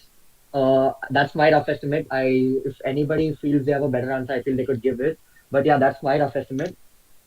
And the people don't need to worry because like mech, from last year at least, way more companies, last few years, way more companies have come this year. And yeah, we're still getting mails. Companies are still coming as in when we speak now till Jan, and I believe they'll keep coming till like Jan end. Because after that, I think the internship hiring usually stops and the internships usually start. Like for most people, the internships have already started from Jan 2nd itself. So some people who wanted to take up an internship in the previous sem, they either got it through college or they found it on their own through their contacts or LinkedIn. So yeah, I think August to Jan end would be a fair timeline from when companies come and companies go. And we don't like there's no saying that tier one companies come first, two companies come. It's completely randomized. Whichever company is interested in and has a relationship with PES and its placement cell usually comes, and that's how it goes along. Thank you, Manav. Tejesh, I believe you spoke about minor courses and clubs and how you were part of the MUNSOC, right? Can you tell us how it was like striking a balance between your personal life and studies throughout your journey at PES? Sure. So it definitely isn't an easy thing to do, right? When you have a lot of things going on in your life. You can be a part of club, which can be. I think some of the more technical clubs are more demanding than the Mansak. I think Haya and Viga, they actually physically require you to stay back on campus every day, at least before COVID, until like 5:30 p.m. Yeah, it can be hard, but again, in the end, it's very rewarding, right? Uh, it also shapes you to manage your time better and turn into a much better overall individual.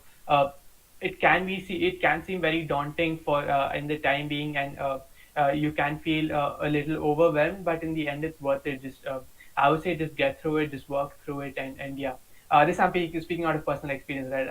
I had a lot of stuff going on in the previous few semesters, but now I feel the payoff is there. It's all definitely worth it. Yeah. Thank you, Tejesh. Manoj, I believe you wanted to add on to Manav's answer, right? Yeah. Yeah. I mean, the question was about like the consistency of like companies coming for recruitment for mechanical engineering, right? Yes, yeah. Yeah. So basically, there's none. I mean, there's no consistency there. Like companies usually don't have any sort of like schedule. I mean, they basically like go to colleges and then see like when it's appropriate for them. And like some of the emails that like my batchmates got, like they were usually like short notice, like they usually ask you to register by the end of the day. So like as a student like who's expecting like placements and stuff, I think it's really important that you need to check your emails from college like every day, because like if there's something and like if you miss out on it, it's a real like loss for you. And I've had friends who have experienced that, so I wanted to touch up on this.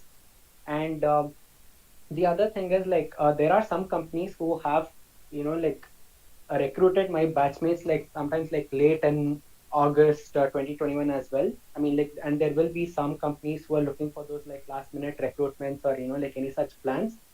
Like, and regarding like how to pace yourself, like do your background research work on a company and make sure that like what company you're applying for, because like there may be some like chance wherein like you might like a company which might come later, and like like those sort of regrets are kind of usual. But then because we don't get a strict schedule as to which company would be coming when, I think you need to make a like informed choice. Like as long as you do your background research on a company, you'll be convinced whether you want to like give your best and like consider it as the one big deal that you have to get.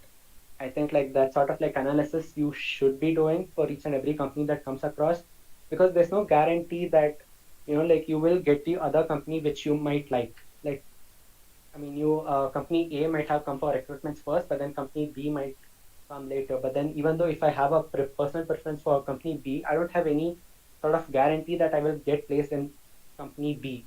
That's why it's always like best if you do your research work and like make your decisions accordingly. And yeah, I think that's about it. Thank you, Manoj. Manav, you want to add on to that, right? Yeah, so regarding the emails, 100% agree with Manoj. The thing is, it's your future in the end. You can't blame anybody else for how they go about it. So yeah, you need to be checking your emails constantly. Sometimes, yeah, they will give you unreasonable deadlines for registrations and stuff, but in the end, it's about you, right? So like you can complain all you want to whoever is responsible, but they can just be like, okay, sorry. So yeah, just please check your emails every day, check your spam folder every day, check your archives. I think more than any other social media, I think I've been checking my emails the most constantly during August and placement season. So yeah, there's no consistency. You'll randomly get an email out of the blue that X company is looking to hire the following interns. If interested, send your resume and your details by EOD or like by tomorrow or like in the next 4 hours or something.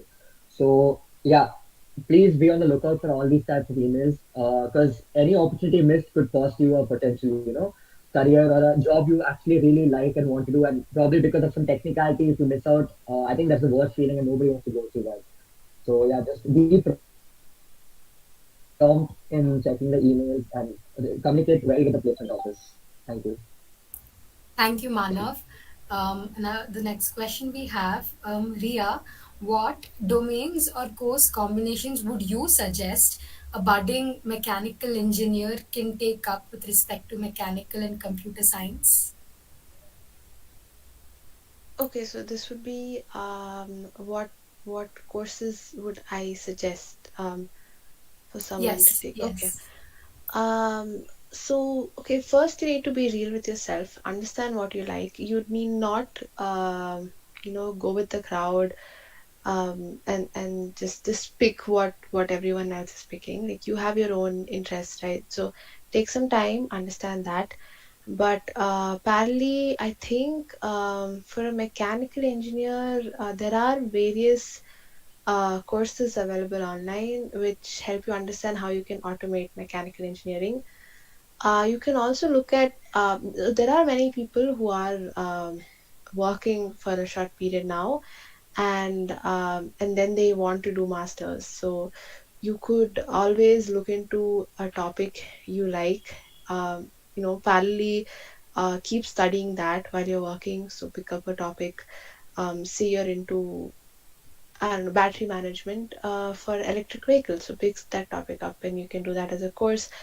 But otherwise, I believe Yeah, it specifically is based on what you would want to do after this. So if you are completely inclined towards aerospace, then you should start planning your courses around that, and it should be tailored to yourself. And once again, try picking up these beginner courses on coding, or GD&T is a big topic for mech. I think everyone would need to know it, despite the field you are in, because if you're designing a model, then you would need to know it. If you're someone who's going to read it and apply the same boundary conditions for your simulations, you would need to know it. If you're someone on the field in the workshop, you would need to know it. So that's a very important topic. But even if you haven't taken that as a course in college, as I believe, I mean, at least for our batch, we had GD&T as an elective, and a course. So if even if you don't take it in college, you can always take it at home. It's a small topic to cover, so you can do that on your own. But yeah, just you need to know what you are aiming for. Like if you go blindly, then you may be spending time on things which need not be on your priority list. So take some time. I think one of the panelists mentioned about how you could communicate with your parents at home, or someone who is guiding you through this process, someone who is in this field, especially. I'm not talking about mech, but like a field in mech, especially. So if someone is into R&D, or aerospace, or automobile, or just material manufacturing, all of that, you could talk to them, understand. And the other way you can get various ideas are, again, the club thing. You do get networks through people and professors, that happens. But the biggest help I believe people are getting is via the networks they create outside college. And that would be, the industry workers you are in contact with through your college time for these projects. Because even though they would not have the degree you have or the grades you have, they know that product in and out, they know that component in and out, they know that process in and out. And they know what happens when any factor in developing manufacturing that goes wrong. They know what happens and how they can fix it. So if you have an interest, I would highly recommend that you actually spend some time, reach out to people. Everyone is friendly around in the batch. All the professors are extremely open. You can always go up to them, talk to them. You need not be afraid. You can talk to anyone, all the seniors. In fact, I would like to highly stress on this, that you can all always go up to LinkedIn, check out the seniors, like who are there in your stream, and just write them a message, reach out to them. Most of them, 99% of them, would love to respond and give their own opinions. You need not take their opinion as the book of oath, but you can always take everyone's opinion with a little bit of salt. But it can help you decipher what you want to do, because it's hard. Like once you get your topic, it's cool. Once you get into a course, it's fine.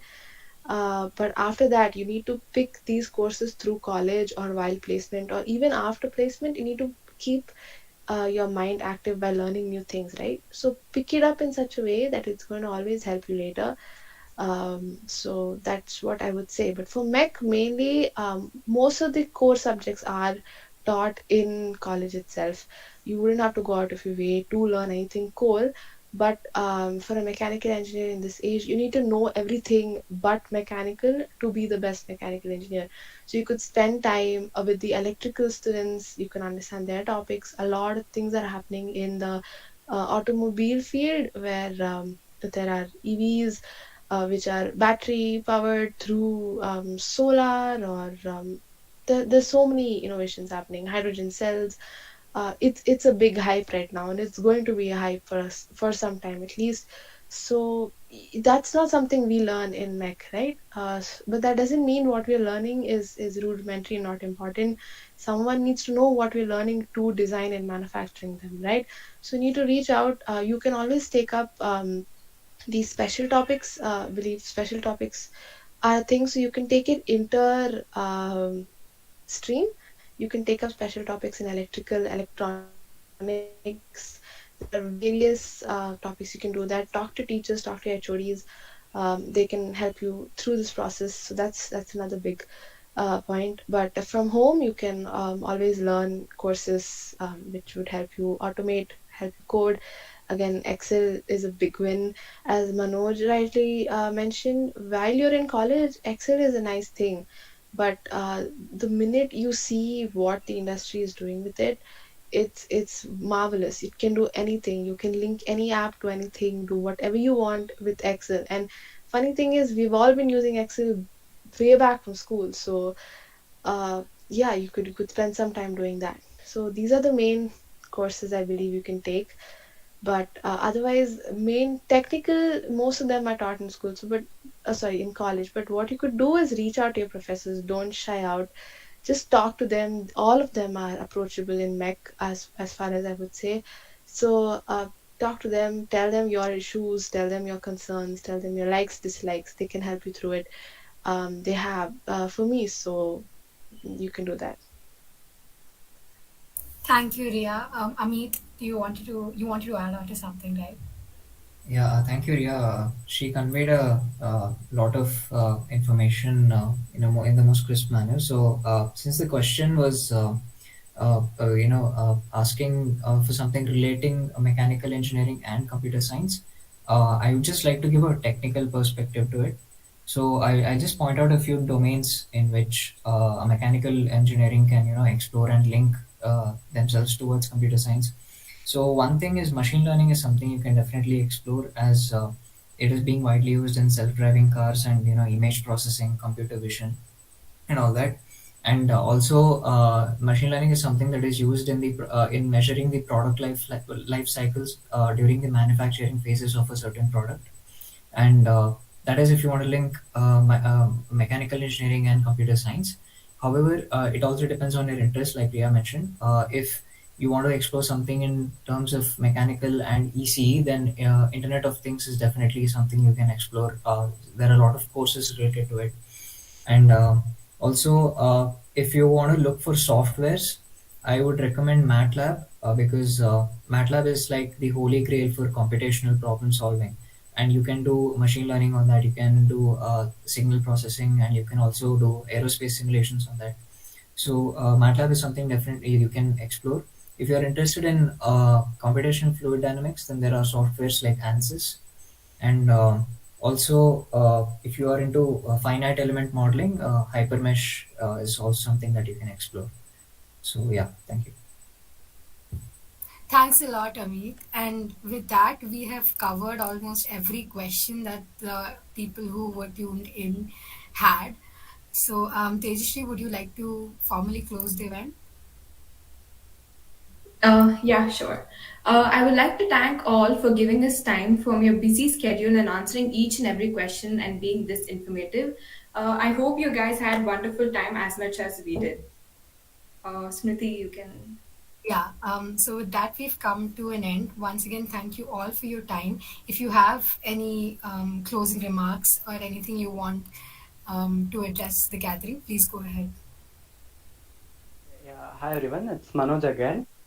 Uh, I mean, I know that, I mean, like we've all, I mean, like Ria mentioned, like how YouTube can be a great asset in, like learning all the technical subjects. But I mean, like there are a lot of YouTube channels which focus on like engineering content or, like the business content. And I would really recommend you all to have a look at it because it gives you a real feel of like what kind of projects are happening in the world. And like few of them to name are like Polymatter for like all like economics and supply chain related stuff, and then there's B1M which can really help civil engineers, I feel, and Real Engineering and Wendover Productions, like which also focus on like really diverse topics. So I think like it's really important that like being an engineer, like you need to be actively involved in these engineering communities like over YouTube because like it's a really good digital space and you need to make the best use of it. And yeah, like apart from that, like informally speaking, I think you guys are really gonna miss being students. Being a student, you can be like, okay, fine, like I'll do this job later and go watch Big Bang Theory or some other sitcom right now. But being in a company, I think like your student life is, I mean, I think you'll really miss it, because like you have a lot of deliverables to a client or like any seniors, and you'll be held fine, I mean responsible for it. And I think that will be like one of the drastic differences that you will experience from, I mean, transitioning from a student life to a professional career. And I think it's better that you like start being prepared for it. Like granted, we're all in like work from home environment at the moment, but still like it's really a drastic change, and I think it's one that you should be like like be alarmed. I mean, there's nothing to be alarmed about, but I think you have to be cautious about it. That's all from mine. Thanks a lot, everyone. Thank you, Manoj. Ria? Yeah, as Manoj mentioned, right, you're gonna miss student life a lot. Especially most of us have missed some chunks of college life due to COVID. Pretty sad though, but yeah, that's something you're gonna miss, mainly because even though you have only Monday to Friday work, weekends are free. You don't have assignments, you don't have projects, you don't have exams. You kind of miss that, and you have a lot of responsibility because you have to finish something on time. You have clients relying on you. You have your team relying on you, so you can't let them down. But also, it's a good change from college as well, because everything you've learned in college you can utilize and put it up in the real life. So that's good and exciting on a daily basis, but please cherish the days you still have left. Have fun, talk to all your friends. If you're in college, if you can go to college now, do everything you can in those days. But for the closing remarks, I would like to just add on one more thing. uh, I know placements are happening through college, and I mean, we are fortunate that we do get this opportunity, and quite a bit amount of companies do come. But I would also ask everyone to be open and keep their plan A, B, C, D ready, because you never know. So even though you have one pathway as college, you can always have other pathways as LinkedIn or the various websites online like First Naukri, AngelList, etc. The list goes on. So don't put yourself in the college placement atmosphere itself, because if you have other options, your chances of getting placed faster is there. So just do that. Don't put yourself in that niche of doing it via college only. That way it'll be better for you. And another thing is, many companies come only for FTEs, full-time employment. But once you get placed, say you get placed, you can always first decipher how the person is who you're talking to. So if they are open to questions, you can always ask them if there is a possibility for an internship opening. So even if they haven't mentioned it in the mail they have sent to college, you could always just ask them in your last HR round, or when you have a call with them once you get employed. Like, they would call you and say, congratulations, you're employed, do you have any questions? You could always ask them that I have another 6 months left, I have my eighth semester left, and I would like to intern during that time or during the summer before I start working. And many companies do agree to that. The plus point in that is you would finish your basic training before all the others come to get employed. So from Jan to July, you would finish all your training and everything you need to know. Your honeymoon period would be done in that phase. So when everyone else joins in, you're already put into projects, like big projects they would have either created for you or which are already running. So if you get an opportunity like that in the company you have been given an FTE, I would say that's a good option to get a faster acceleration into your program. So with these two, I would like to close, and all the best to everyone, whichever year you are in. I know placements is a big deal. We've seen it in movies. It's a big deal. We've heard about it. So it'll be nice. It'll be fun. Just take care of yourself. You don't need to go crazy and harm yourself through this process. Give yourself some rest, sleep, food, have fun with your friends.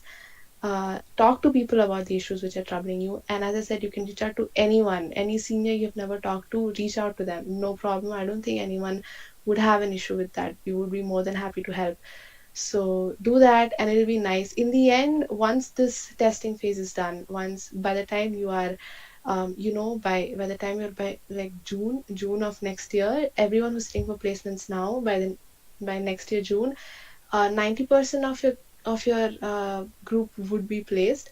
So you would see that all the stress, all the fights, all the thing you had built up in you was worthless, and in the end, everyone's settled. So yeah, it's a phase everyone goes through. So all the best for that, and hope you all have a great placement session. That's all from mine. Thanks a lot, Ria. Manav, would you like to go next? Yeah. Yeah, so guys, first of all, thank you so much for this opportunity. And juniors, I hope we really, kind of helped you out in a way. I just want to say that, yeah, there's some small things which kind of helped me during college, which probably could help you too. So a couple of things to keep in mind. Just, first is know the person who makes good notes. Second is get those good notes from him, because notes actually, if they're condensed and written properly, like you can finish so much so quickly, and it's so much more effective than going through 40-minute videos, or like sitting and going through the even the AV reviews. So that is one thing I want to keep in mind. And yeah, for exams, I guess check out the previous semester's papers from the Pechu Library website. Those are really helpful as well. It helped me during my years as well, because a lot of the concepts will be the same. The numericals could also be the same with a certain change in value, so that could also help you out. And yeah, in the end, make sure there's a balance in your life. It's all about balance. If you ever feel too overwhelmed or overworked, take a break. You owe it to yourself.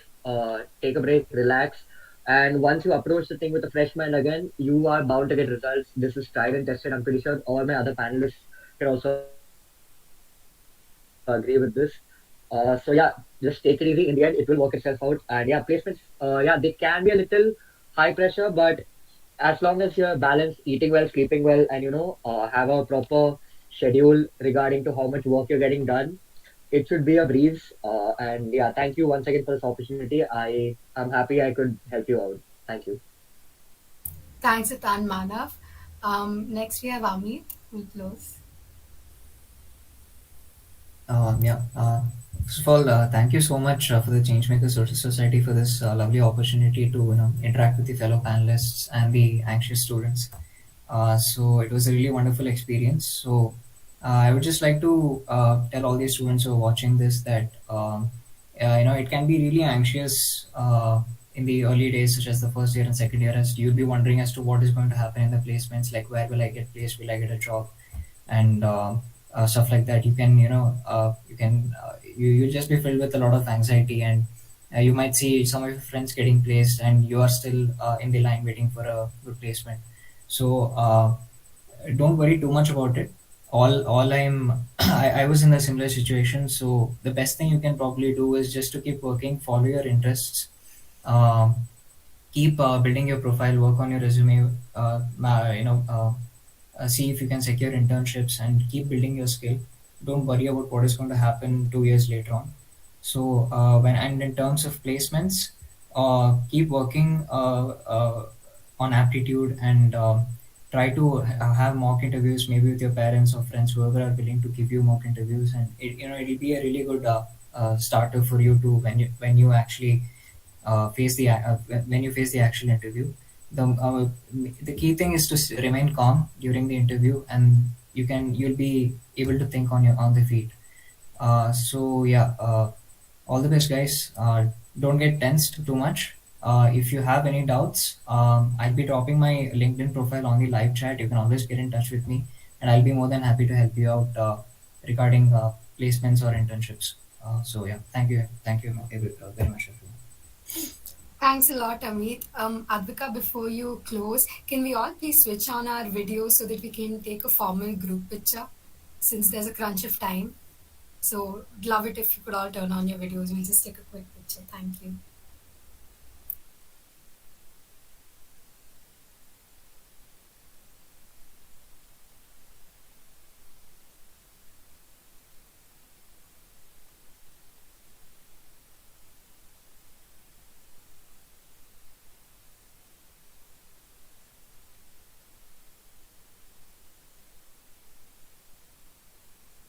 Thanks a lot, guys. And Advika, we have you who would like to close, right? Please go ahead. Yeah, so I just wanted to mention, if any of you guys, I mean, I think all of us can relate to what an anxiety inducing season it is during placements, and how a lot of us are very confused. So, if any of you do want to get in touch with me on LinkedIn, you are absolutely welcome to, be it about your professional future in the industry, or if any of you want to pursue your masters in civil engineering, I'd definitely be able to help you guys out. And whatever resources I used, I could probably give those to you guys. So yeah, you can always get in touch. And a big thanks to the Changemakers Society, because I think this sort of session would have been something really helpful for me a year ago, and I really appreciate you guys doing this in college. So yeah. Thanks a lot, Advika. Manoj wanted me to mention to everybody tuned in that there are GATE preparation books which have all engineering topics condensed, and it will really help in your last minute preparation. So that's a personal recommendation right there. And once again, thanks to everybody on everyone on the panel today, everybody tuned in. A lot of the people tuned in today have appreciated this talk a lot. Like in the comment section itself, we have received comments which are thanking you seniors. It's been a pleasure listening to all of you guys, and it's helped them a lot. So once again, thanks to everybody on the panel, at the back end of CMS, and everybody watching our YouTube live. And this was a wonderful session, many more to come. So this would be me formally closing the session. Thanks a lot once again. Thank you so much, Priti. Thank you so much, Tejesh. Thank you. Thank you, Thank guys. you. This was a great opportunity.